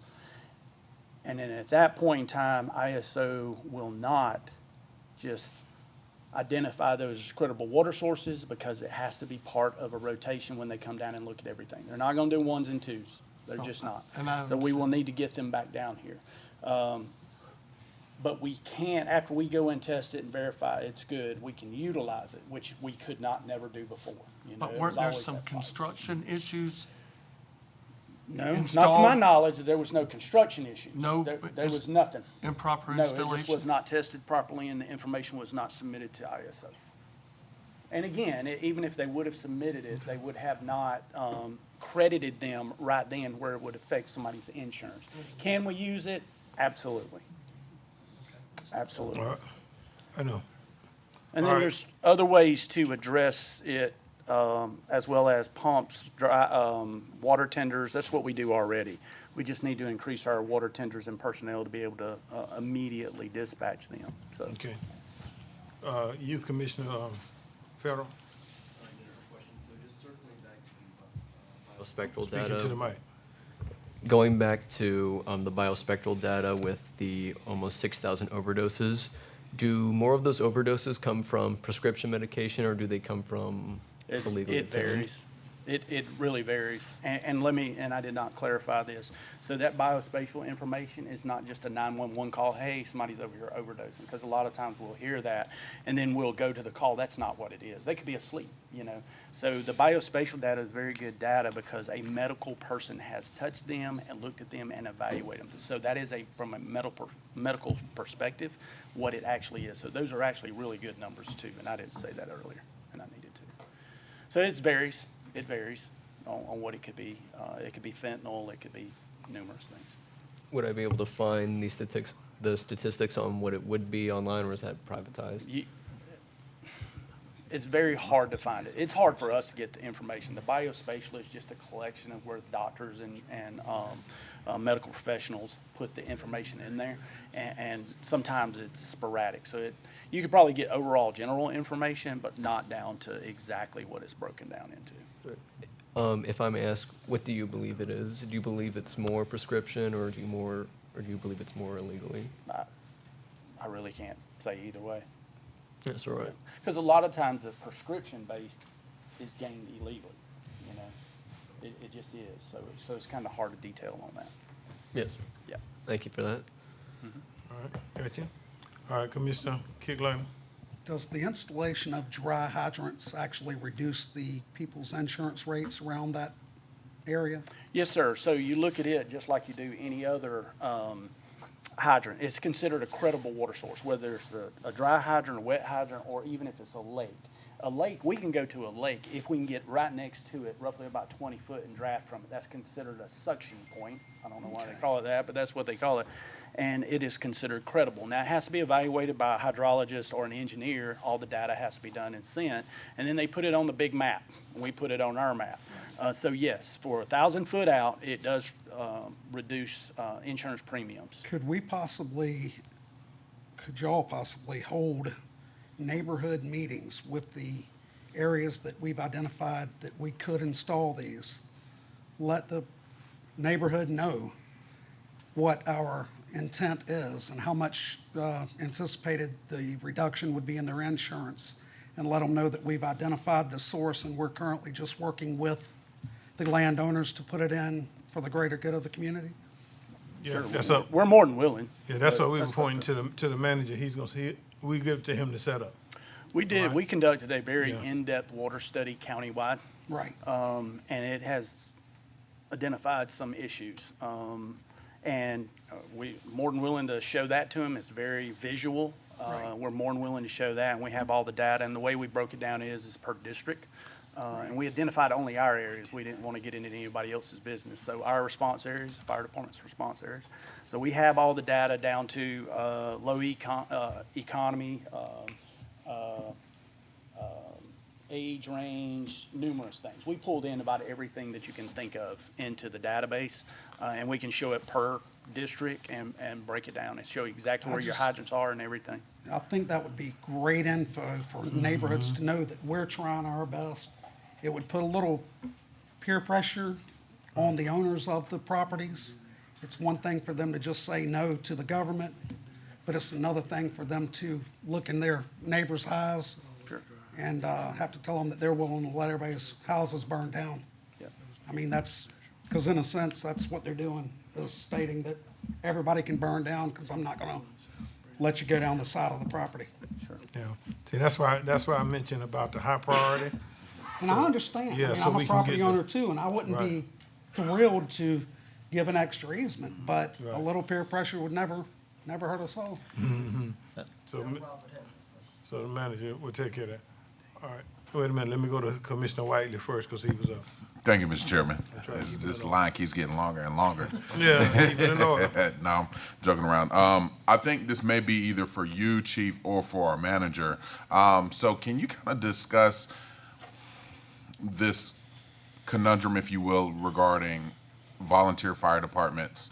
I've been contacted by some of my friends in reference to specifically Isla Hope and, their volunteer fire department not being able to be in place anymore, and I know there's some concerns, but I also understand that there's some liability issues, and so just for general public consumption, can you kind of share the position that we're in on that?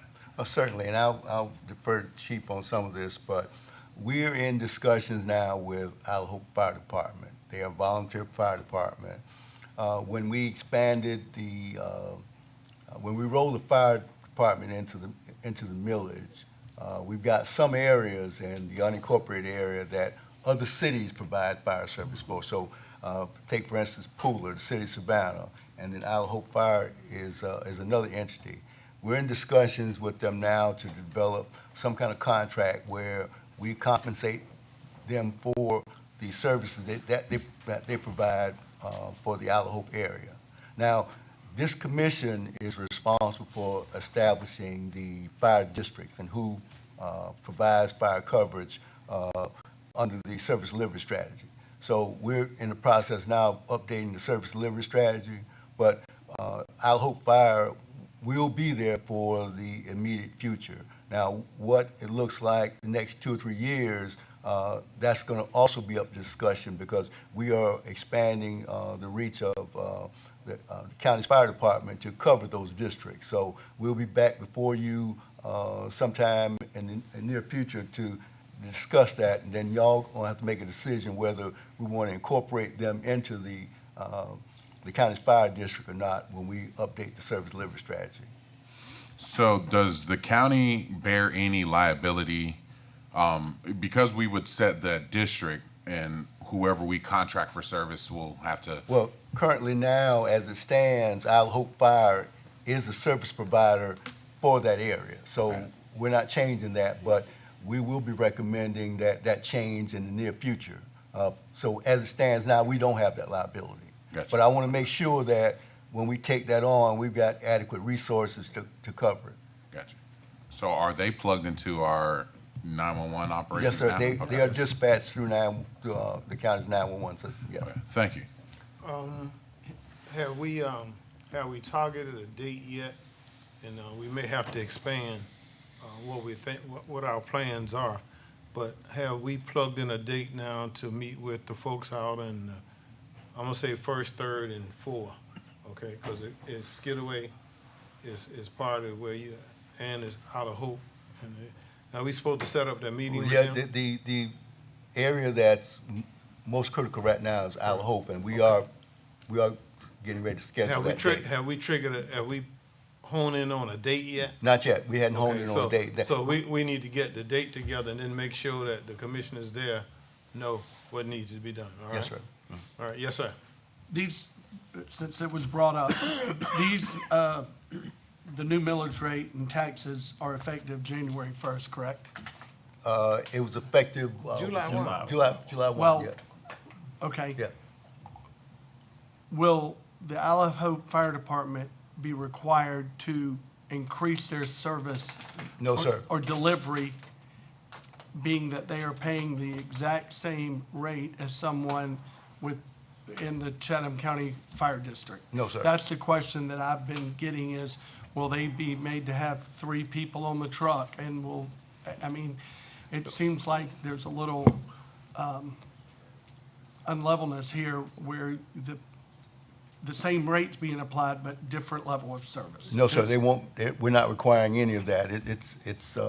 It'll stand just as it is, but that issue will come up when we change the service delivery strategy. Yes, sir. Yes, sir. And we need to, as I sent you an email. Yeah. We need to get that meeting sooner than later, just so that everyone is on the same page. Yeah, and we've had a meeting with representatives from Isle of Hope Fire. The county attorney's office is updating the agreement, and hopefully sometime next month, the commission will be able to vote on that. And could I be included in some of those discussions, or at least the data that's being going around? I feel it's Yes, sir. quite. Okay. I need to know what's going on in my district. Yes, sir. The instructions they have, all right, is that with the Isle of Hope Fire Department, with the neighborhood association, whoever else, we're supposed to set up that meeting to meet them all there, and all the commissioners will know because I'm telling you, it crosses into District 4 and I it know crosses it- into District 3. So, even though we may have it, and I'm just thinking, location. Say, what's the name of the school on Isle of Hope? Alahoe Elementary. It's Isle of Hope. All right, we're gonna have it there, but it's for the rest of those folks as well, all right? Because, we need to not get into, some of the other things that are going on. And I'll enlighten you on what other things going on when we get in the executive session. I can't say it out here now. But know that the manager's charge right now, sooner is Christmas. Later is New Year's. We'll do it sometime after then. All right? That's what I can tell you. Sooner is Christmas. Later is New Year's. We'll catch it sometime. But they do have on their to-do list, all right, to come up with that meeting and come up with all of the players who need. Engineering need to be there, the fire department need to be there, the police department, any others who need to drive trash, or anybody else who need to be there are to be at that meeting. But it's gonna deal with the issue we're having with the fire department from Isle of Hope, okay? I just want to be. Yeah. No, don't worry, we won't have a meeting without you. No, I know, Yeah. but I'm saying there's already discussions somehow with the attorney's office with their fire department, so I'm sure they're talking. Well, that on was, their end. let me say this now, and you all need to understand this. You can't bogart other people's meeting, right? Here's what I mean now. Don't get offended. I'm not offended. Okay, well, here's what I'm saying. If John Green says, I want to have a meeting with the manager and the chairman, then the manager and the chairman get the invite to go, the manager and the chairman going, all right? Then if the manager feels like he needs staff so that they could better understand, he would take staff with him. We're not trying to exclude anybody. But the meeting I'm asking him to set up is one that we're generating and not other folks are generating, because other folks get to say who come to their meeting. You know, you invited and you not invited. But we're, to everybody know this is a thing on the table since we did the budget, all right? This has been on the table. We know that. So therefore, the manager's setting up so that you have that kind of so that everybody's included. Nothing will be done in your district, all right? Nothing in any one of these districts up here will be done without the commissioner who's in that having all knowledge and all information, okay? I'm good? I'm good? Got it right? Okay. Anything else, sir? No, sir. Thank you, sir. Oh, yes, sir. There we go. I know this might be late in the discussion, but this is just out of pure curiosity because I don't know anything about dry fire hydrants. I just want to know, like, what's something that would discourage people from installing dry fire hydrants? I mean, does it decrease the value of the property? Does it come out of, like, do they have to pay for it, or? It enhances. No. So basically what it is PVC pipe that goes from the roadside to a water source. It's all underground. You may have about this much that comes up out of the ground. And it doesn't decrease any of the value of the home or anything. What it does is it I helps with your disagree. insurance. Well, I mean, it's protected. I mean, it depends on how you want to slice it up. But ultimately, it should not decrease the value of the home. It's underground. There's a lot of factors in it. There's a lot of factors. Ultimately, what it boils down to is it allows you and people within 1,000 foot of your area to actually have fire protection where you don't now. So what it does is it protects your house more, okay? Plus it helps you with your insurance rating, too. Yeah, it helps. with Because that. you're down closer to a fire, to a water source, it helps you there. Now, I don't think, and when we get, you know, sometimes we can dangle in the weeds too much, all right? Because I don't think we would put the access to a dry fire hydrant that he said you need the pipe going through there underground, all right? We're not gonna put that under the slab of your house. No. Right, you see, and we're not gonna dig to the slab and then go under there, and then, that's not happening. We're talking about if you got easement on the sides, or even in the front, all right, you got access to where you can put the pipe in, and it helps not only you, but it helps all your neighbors and things too, so, And if I may add on that. sure. most building regulations, they're not gonna allow someone to build something within 5 to 10 feet Feet, off of the right. property line. So if you utilize the property line, it's, Right. I mean, they can put their fence there still, but. Also understand that value is relative. So some people think that hydrants are ugly, any type of hydrant. Me personally, I would love to have one in my front yard. I do right down the street, and it does not bother me. Why? I know that I am protected in that home. Some people actually go buy property in an area with a hydrant. What that means is that the fire department has adequate water to put a fire out. So it's less likely for your home to burn down or have major damage. That's what it's there for you. So I made value. Now, if you're talking about property value, things of that nature, you're probably falling over into him where you may not be able to build something on top of it now. That's probably what Commissioner Noah is talking about. So it just, value is relative depending on what perspective. That's why I use the example of going up under Yes, your slab. You're not gonna put one of those pipes where you're gonna build something. And I guess just a follow-up question is that if people have vocalized why they don't want a dry hydrant, what have they been vocalizing? What is their reason for not installing one if it increases the value or makes their home safer? I'm not in those meetings. That would be necessary. I think it's got to do more with education. Yes. That's why you heard me use the example of what priority, and let's go talk to Miss Susie or let's go talk to Uncle Jean, all right, Uncle John, so that he understands what we're talking about. And then, you can get it. We will have an event at one of the schools that's closed down. Yeah, hold on. We will have an event, but we needed to run a line from the fire hydrant to where we needed the water. And the owner thought that if they connect that to the fire hydrant, that she was gonna have to pay on her water bill. But once they went down and explained that, no, it's just gonna run alongside your fence, all right? And in fact, it's gonna be on the outside of the fence, not the inside. She was willing, so you have to explain things to folks about that, all right? Yes, sir.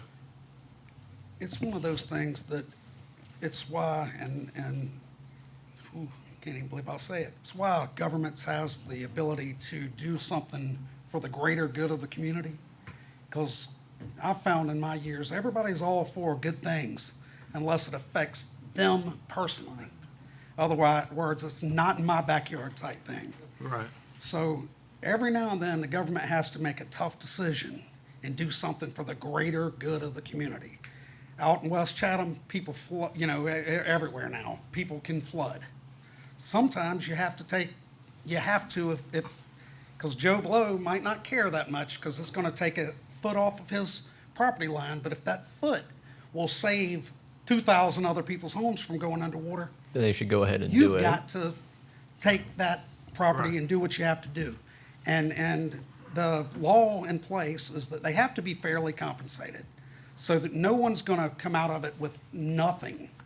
But, this is another example of, it's all great and everybody would be excited about having it.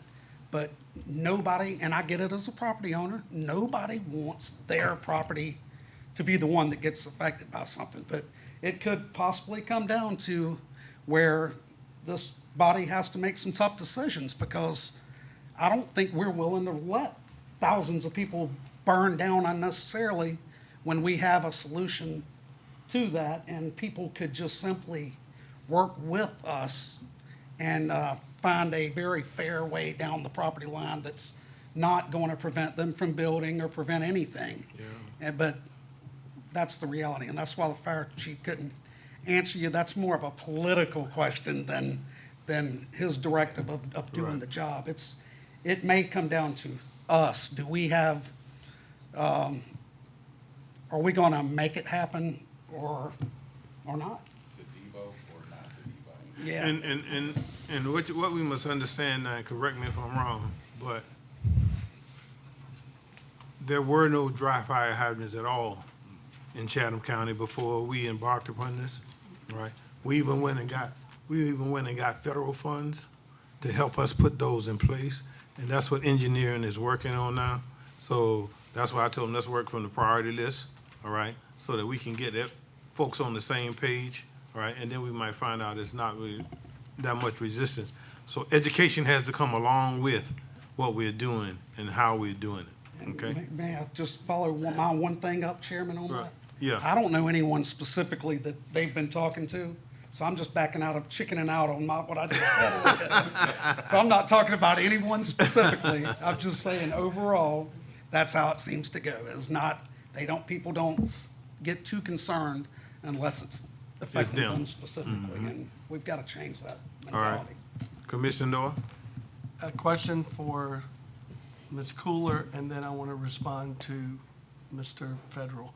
The easement that would be required is how wide?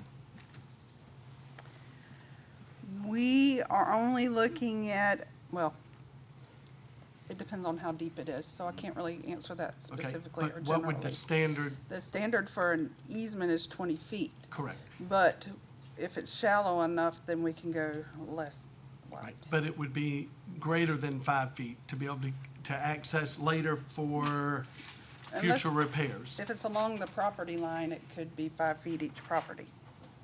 Okay, that was So- not what was conveyed in the meeting. I believe the only meetings that we've had concerning fire hydrants in the community were on Burnside, am I correct? Correct. And in the letter that was presented, it said, and to answer your question, Mr. Federal, for the individuals on Burnside, that's all I can speak of. This one line in a two-page letter is what was the issue. The easement will be permanent to allow for future repairs if needed, and will be recorded in the chain of title and everything else. So that is where the major concern came in. I do agree with Commissioner Kicklighter. It may come to a point for the greater good of the community, and as a former fire chief, I agree with it. We may need to do that, but to answer your question, it is the easement on Burnside. Out of the 26 that were proposed on Burnside Island, we had 0 commit to either giving, donating, as described in the letter, or paying through a appraisal process and taking that land. Am I correct? That is correct. So no one in 26 homes agreed to do it. Wow. So we'll work on it. Thank you. All right. I got everybody? Thank you, man. Thank you, sir. All right. Let's go to the action calendar. May I have a motion to accept everything on the action calendar except 5L, right? All right, so let me have a motion. Motion. Second? Second. Properly motion is second that we accept the action calendar in its entirety, all except for 5L. Are you ready for the question? Please cast your votes. All right, all votes are in. 5L. I move to pass 5L. All right. Properly motion is second that we pass 5L. Seconded. All right, now we get to discussion, and Ms. Coolidge, they want you to explain. Oh, sure. So what we have here is a project that we've had on the books for a couple of years. We went out to bid originally, and the bids came back very high, probably 3 times what you're seeing here today.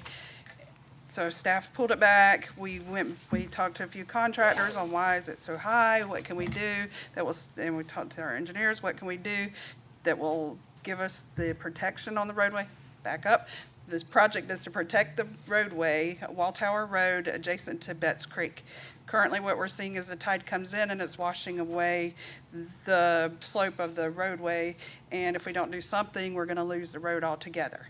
So we're gonna stabilize it to protect the roadway and install a sidewalk. The original bid came in outside of our budget or exceeded our budget. Came back, we looked at what we could do differently, put it back out on the street. We got these bids now that are a little more feasible, and we're hoping to award the contract so that we can do this work to protect the roadway from washing out. All right, questions? Yes, sir. I wanted to pull this strictly because we're having the same issue on the Isle of Hope area with LaRoche Avenue, Burnside Island with the causeway, and even down into District 4 on Highway 80 and other areas. Will we use this project as a pilot project and to see if it is feasible to use the same type of material and process in those areas?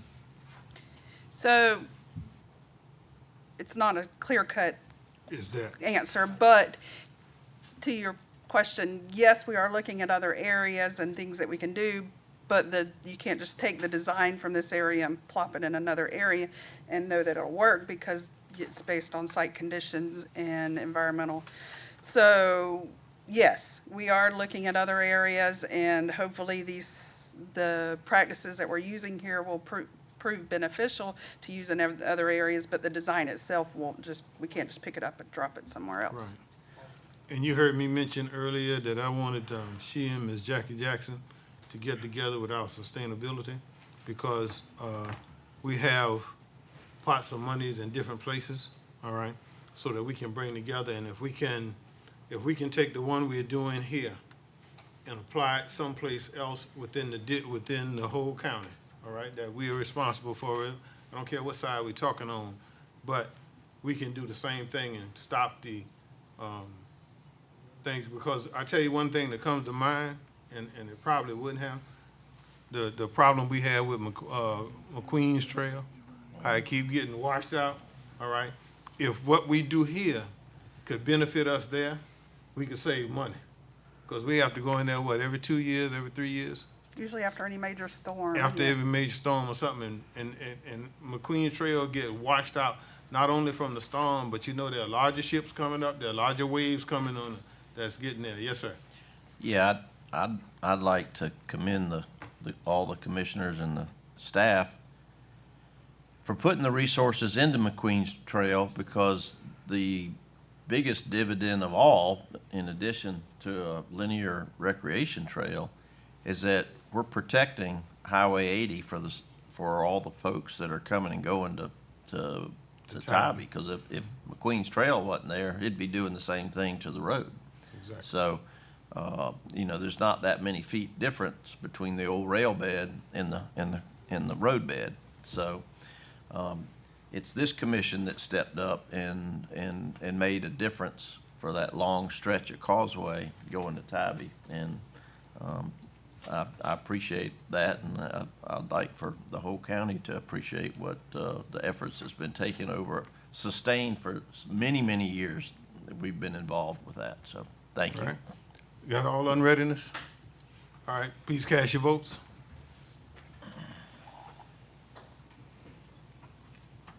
All right. We're going to a first reader, and we read it into the records, and then we have to have public comments. No, just read it into the records, and then we have next time. To amend Chapter 12, Article 5, Section 12-501, entitled Uniform Rule of the Road, to correct the police department and further allow the Chatham County Sheriff's Office to issue citations for traffic violations of the Chatham County Code Book. All right, it's in the records now, so we have the second reading at our next meeting. We don't have any second reading. Mr. Manager, you have some information? The only thing, Mr. Chairman, is you should have in front of you some updates from the Parks and Recreation Department for your information. And that concludes any updates, Mr. Chairman. All right. Let me share this with you, because I obtained this simply because of the work that we do here. But on the 7th of December, I went to Atlanta to receive Chairman of the Year, all right, for the Southern District. And this is by the Georgia Black County Officials. Yeah, Georgia Association of County Officials. And I also say that when I received it, the sheriff already received the award as well. But I look at it as one of the things that they pointed out as they presented me with that was the innovation and things that we have done that folks have not been doing, that we've done some things differently, all right? So it's not just me, but it's us as a whole. And so I share this with you, and I was proud to go to Atlanta to receive this on our behalf. So I'm gonna let you know that now. There is a need for us to have an executive session for personnel and for litigation. So let me have a motion to. So moved, Mr. Chairman. Second. Properly motion and second that we recess to executive session for personnel and for litigation. Please cast your votes. We're in recess.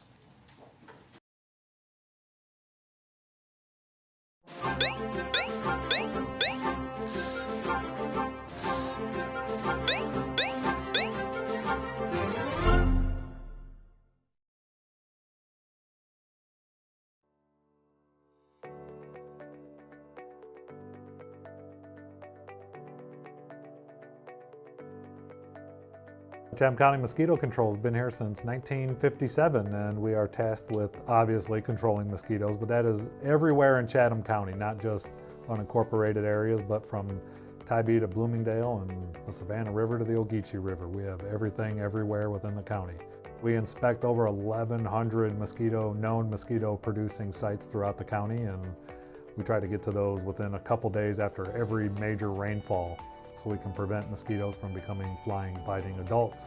But it seems to be that it always happens anyway, so we have two modes of action to take care of adult mosquitoes, and that's with either the trucks, and then of course here we have a big aerial division. So the yellow helicopters will treat for adult mosquitoes in the evenings, an hour before sunset. And of course the aviation division is just bigger than mosquito control. We do all the police work, search and rescue, some firefighting when asked, and now we are helping out engineering with some survey stuff. It started off very busy with a lot of nuisance mosquitoes. We've been fighting the fight on those nuisance mosquitoes starting back in almost the end of March into early April, and maybe now that the pop-up storms have kind of calmed down and given us just some isolated showers and spots throughout the summer, we're starting to calm down a little bit on the nuisance mosquito. Mosquitoes are always linked to rainfall. More water makes more mosquitoes. It's as easy as that. So tides and rainfall dictate mosquito problems.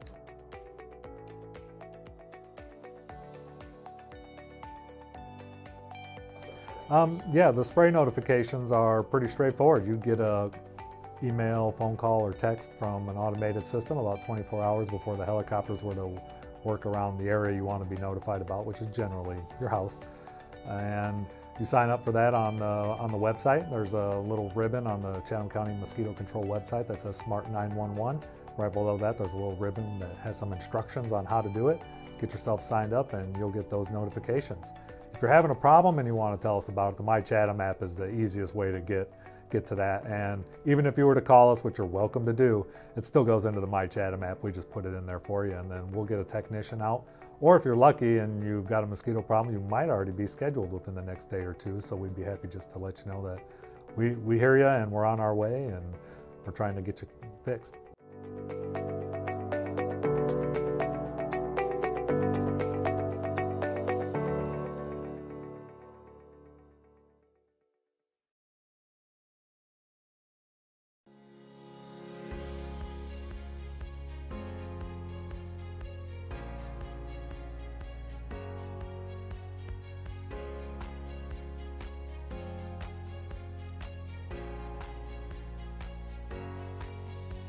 So I started out in the Boy Scouts when I was 10 years old, and the motto of the Boy Scouts is be prepared.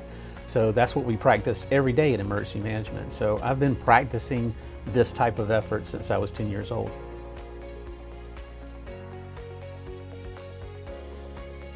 Our focus is to manage the organization and to make sure that all of the needs of the organization are being met. And there are a lot of needs.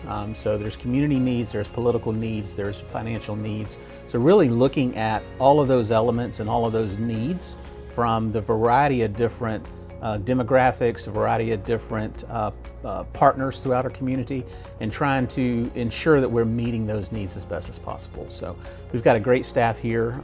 They're all very, very well-rounded in a lot of different things. So we're able to accommodate most of those needs at a moment's notice.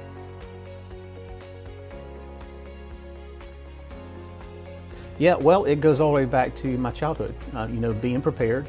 Having that public service type of mentality, always serving somebody, ensuring that you're doing what you can in order to make somebody else whole or to give somebody else something that they need in order to make themselves just a little bit better. So, and that's all about preparedness. And what other role is there where that's what you get to do day in and day out all day long.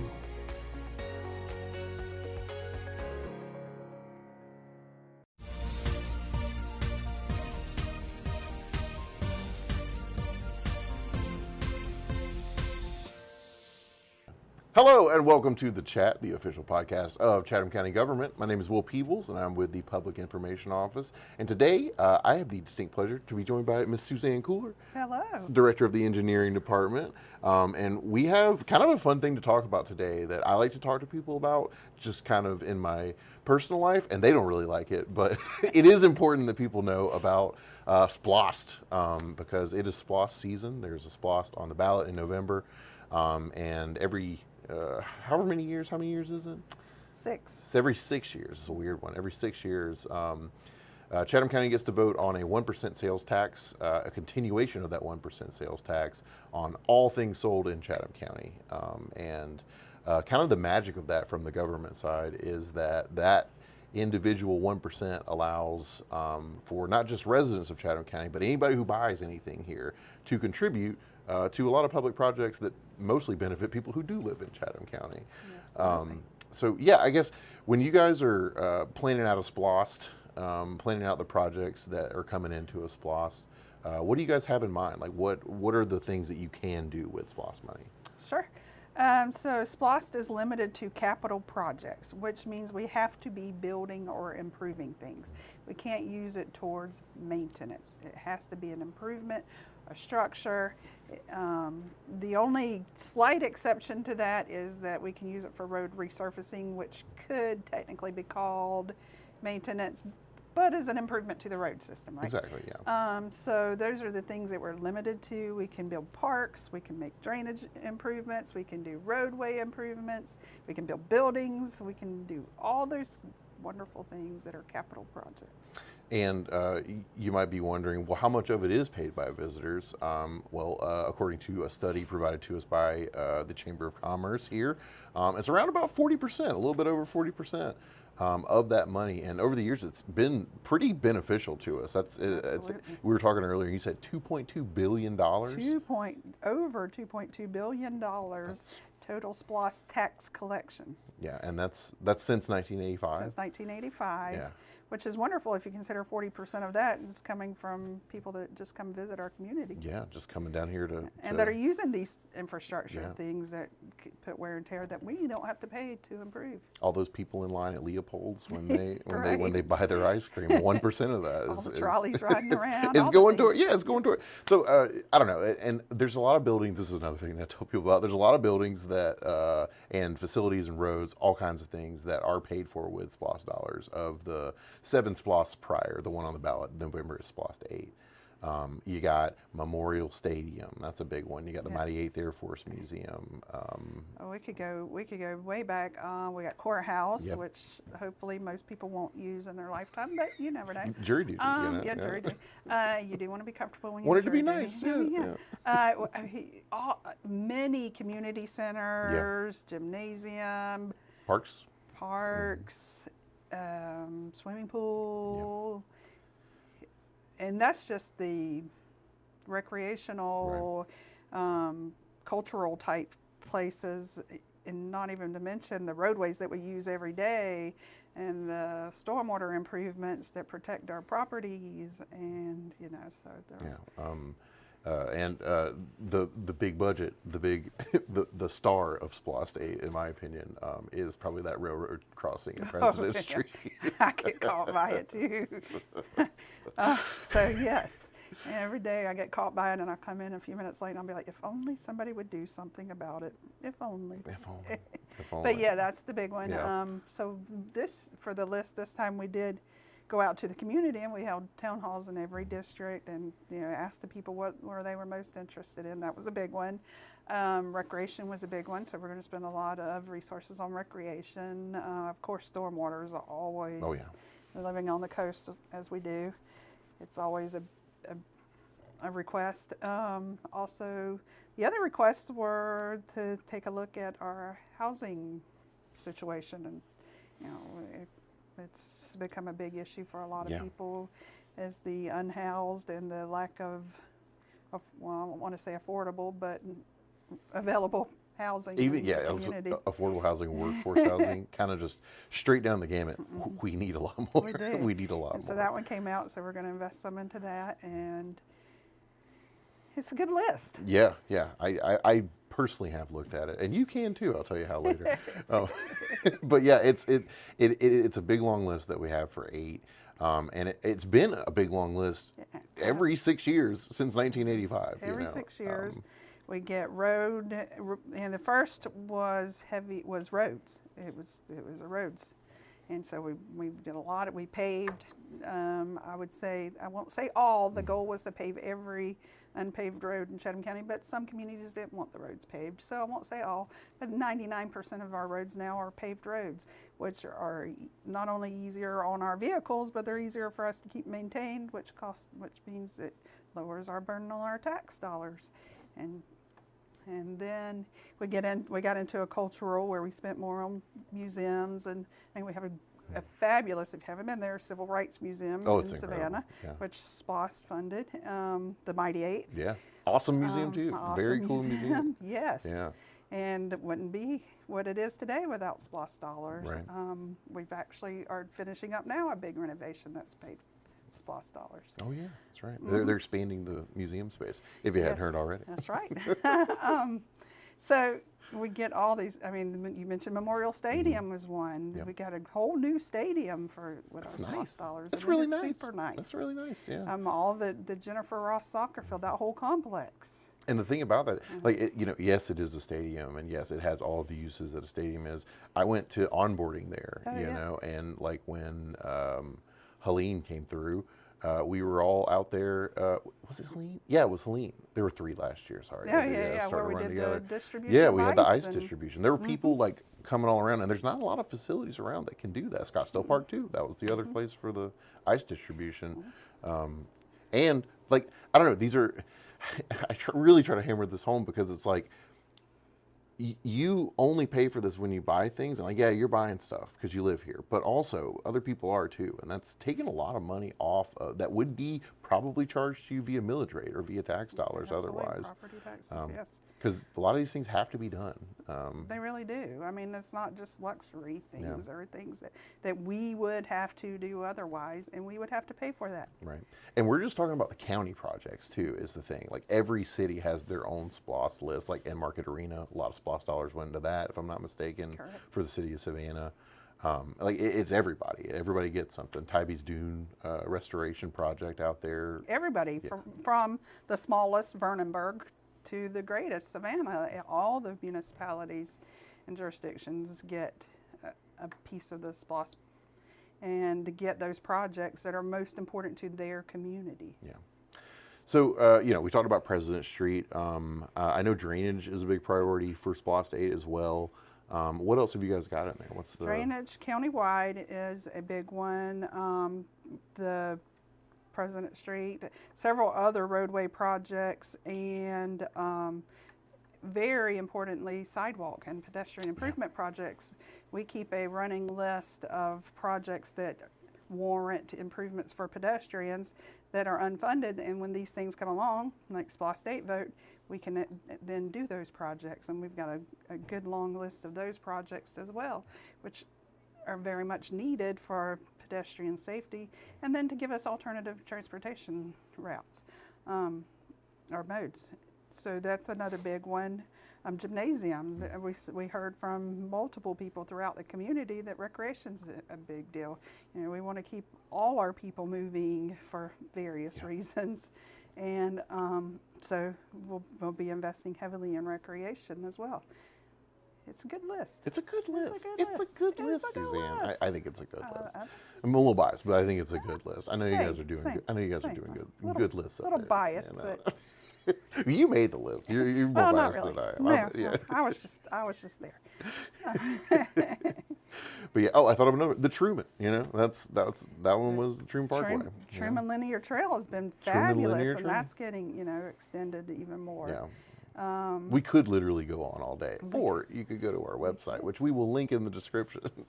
And you can see all the SPLOSTs of years past and all of the projects that the county is prioritizing this year. Yeah, each of the cities has their own as well. So like, it's not a mystery. You know, you can make sure these things happen with this money. But I don't know. That's just my pitch on SPLOST. Right. Yeah, this you can tell I've been talking about it a lot. And it's not too late with the list either. If something comes up between now and the vote, make your opinion known, and it can be possibly added. Gotcha. Well, Suzanne, we've talked a lot about SPLOST. Is there anything we missed? Is there anything important that you think folks should know about SPLOST other than the things that we've already rattled on about already?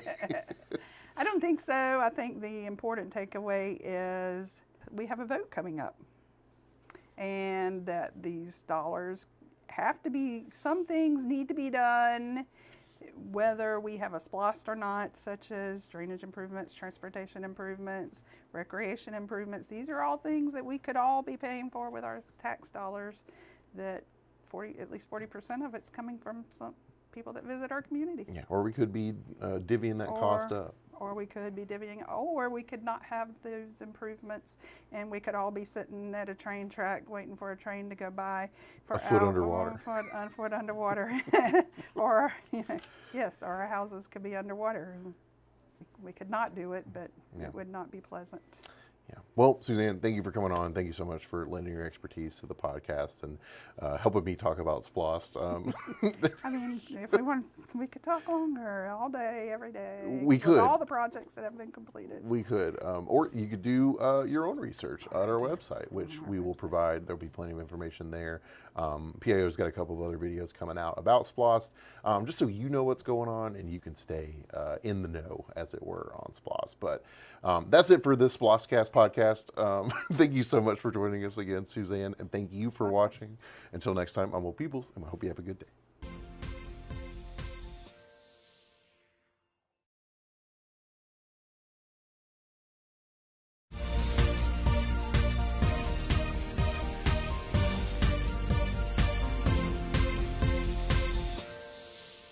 Hello and welcome to The Chat, the official podcast of Chatham County Government. I'm Will Peoples with the Public Information Office, and thanks for joining us. We appreciate y'all coming around.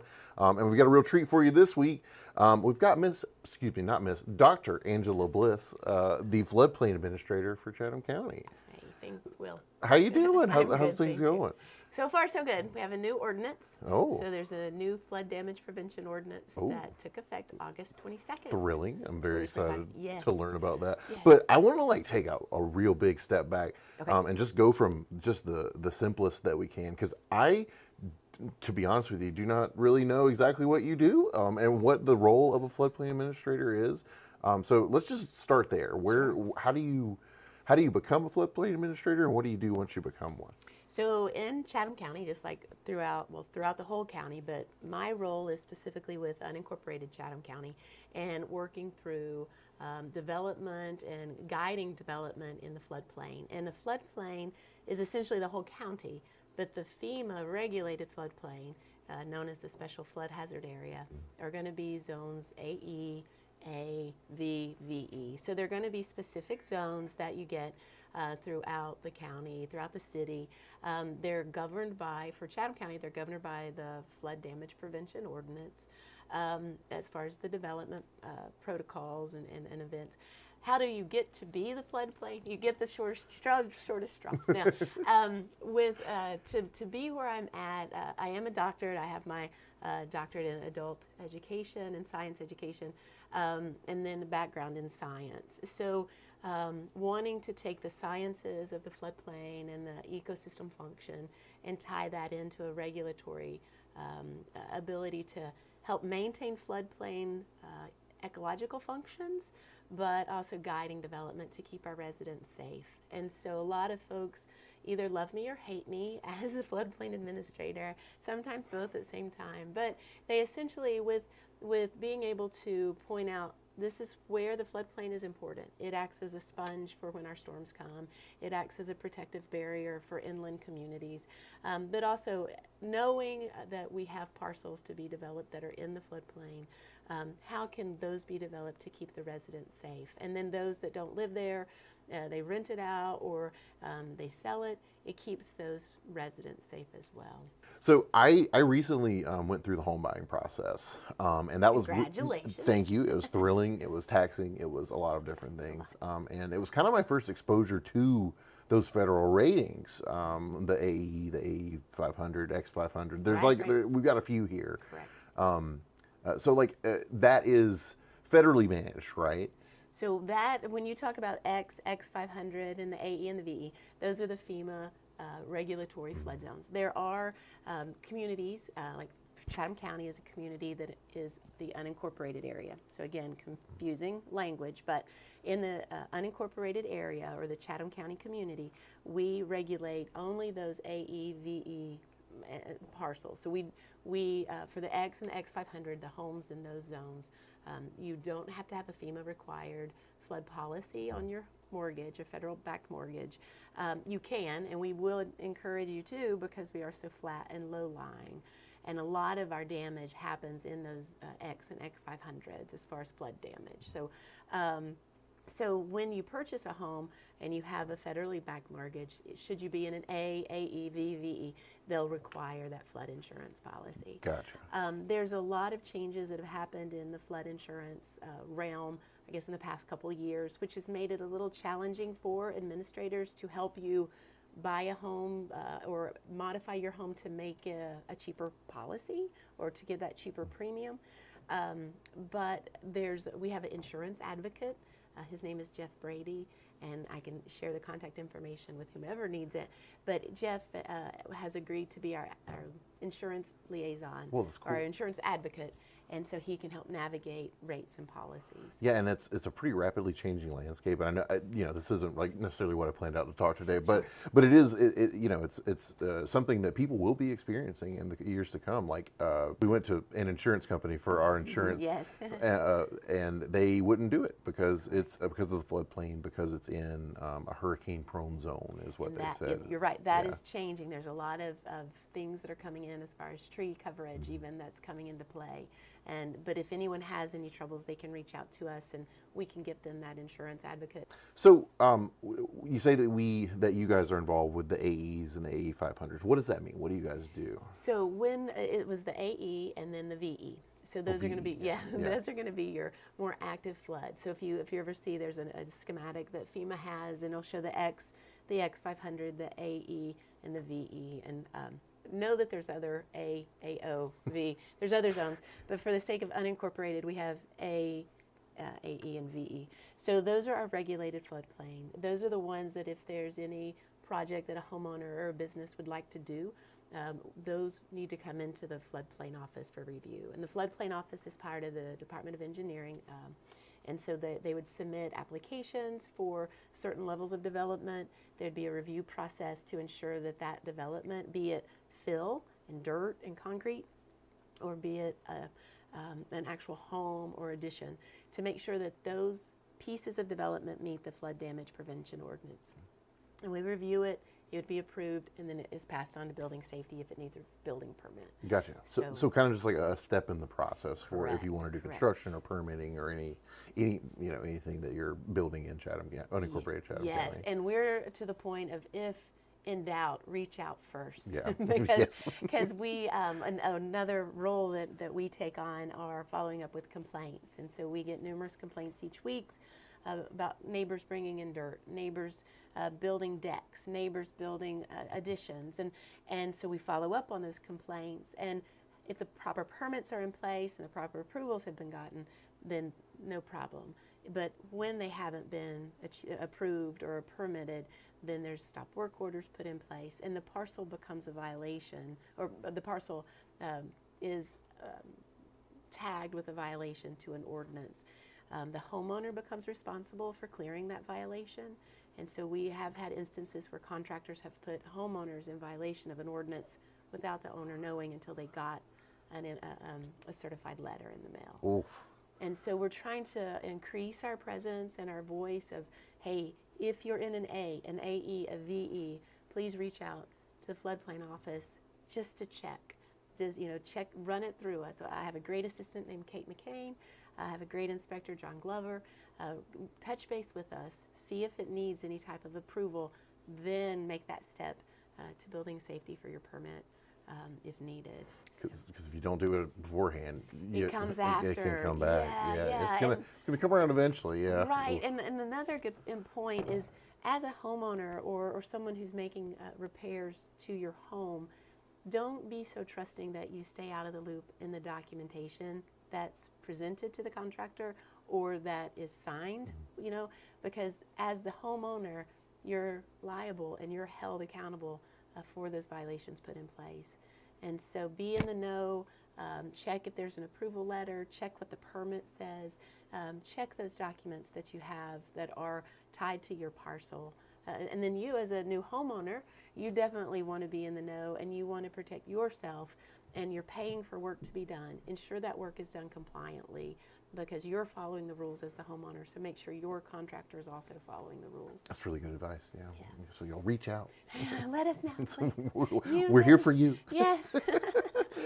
So you, in planning for this, you mentioned the community rating program, or CRS. Yes. What is that? How does that work? So that was what I would like to tie it into your prior comments. So thank you. Nice. That was exactly what. So with yes, good teamwork. So there's so much effort that's put into the CRS rating by our community staff. So we have a lot of personnel time and dedication going into this community rating system. And what this program is, so as a Chatham County community, we're a volunteer in the NFIP, the National Flood Insurance Program. That volunteer participation allows access for our residents if there's flood damage. It allows them access to funding. By being in the CRS community, we can earn points. It's in these activities that we elect to do. And so one is having a higher regulatory standard. So our flood damage prevention ordinance scores higher in the CRS rating system because it's more restrictive. We're trying to keep our community safer and our residents safer. And so there's more pieces that are inserted into our ordinance that are more restrictive. So we earn points there. We're working towards doing watershed master plan. That will score us more points. We work on communication and outreach to those that have been flooded, those that are near those that have been flooded, or those that are in the floodplain that might be flooded. So we have this great reach of community outreach for education that scores points. So we just, based on our 3-year cycle visit last September, we just received notice that preliminary we're still at a Class 5 with enough points to be a Class 3. Okay. So what does that mean to you as a homeowner? That means that as a Class 5 community, you're receiving 25% off of your premium for your flood insurance policy. Oh, yeah, because it's geographically based. Okay. Correct. Yeah. And it used to be that you would only receive that discount if you were in an A, AE, or VE. But with the changes with the flood insurance policies that have taken place, everyone who holds a policy is now eligible for that discount on the premium. And so as we work towards these prerequisites and we maintain the score that we received, we could potentially be a Class 3, which means there would be a 35% discount. Whoa. So there's incentive for you to keep your community safer, and your community receives a greater discount. That's awesome. So, so like, how is that guaranteed? You know, is that just something deep within the insurance laws that says, and if you're doing Chatham County, they're Class 5 now, or they will be Class 3, and that means 25 versus 35. So every 3 years, because we are a Class 5, and that's a pretty steep discount. Yeah. We're evaluated every 3 years. Other communities that are lower class, higher class, because higher class is a lower discount. 5 to 1. One is the best. Yeah. Yes. So sorry for that slip. So those communities are evaluated every 5 years because it's not that great of a discount. So we're under a stricter lens because we do provide a very large discount. I think the last estimate I received was in all the policies, we have about 11,000 policies in our unincorporated area, and it's about, I think it's $8 million discounts that's received on this policy. Hey, so that's awesome. It's a large number. Thank you so much. Thanks for doing all the work to do that. Well, it That's takes rad. a team, and I'll tell you, we're always, I need to do this, I need to have these changes, I'm going to ask for a variance. And if we allow a variance to our ordinance, it's interpreted that we're not enforcing our ordinance, it jeopardizes our discount. It jeopardizes our class standing. If we're ever held not, or if we're ever audited or evaluated and found that we're not enforcing our ordinance, it's an automatic retrograde to a 10. And so we would lose that whole discount. And so it's real important when folks say, oh, I'm just going to ask for a variance, I'll get a variance for that. And it can't happen. There's a process where you can apply for one, you can appeal one. If it's granted, then there is that other flip of the coin of what does that mean for the community. Because we've allowed this variance, it's seen that we're not enforcing our ordinance, therefore we're retrograded. Yeah. And so it's really important to have the support of staff, contractors, commissioners, to have that whole buy-in package, to understand this is the ordinance, this is what has to be enforced. The other thing that's important to note, because we're in hurricane season, if you have your flood insurance policy, and if you're damaged by a flood during a storm or any time throughout the year, if the damages are over 50% of your home, that can trigger some improvements that need to be made to your home so that your home then is compliant with current standards, ordinance. And so if anyone is listening ever experiences damage, talk to us to see, before you go get your permit, have you met that 50% of your home value, not the land, just the home? And if so, let's work through making your home compliant before you go for a permit, so then you're not having to come back to us. So that's, again, another educative piece where we can reach the homeowner before they go for a permit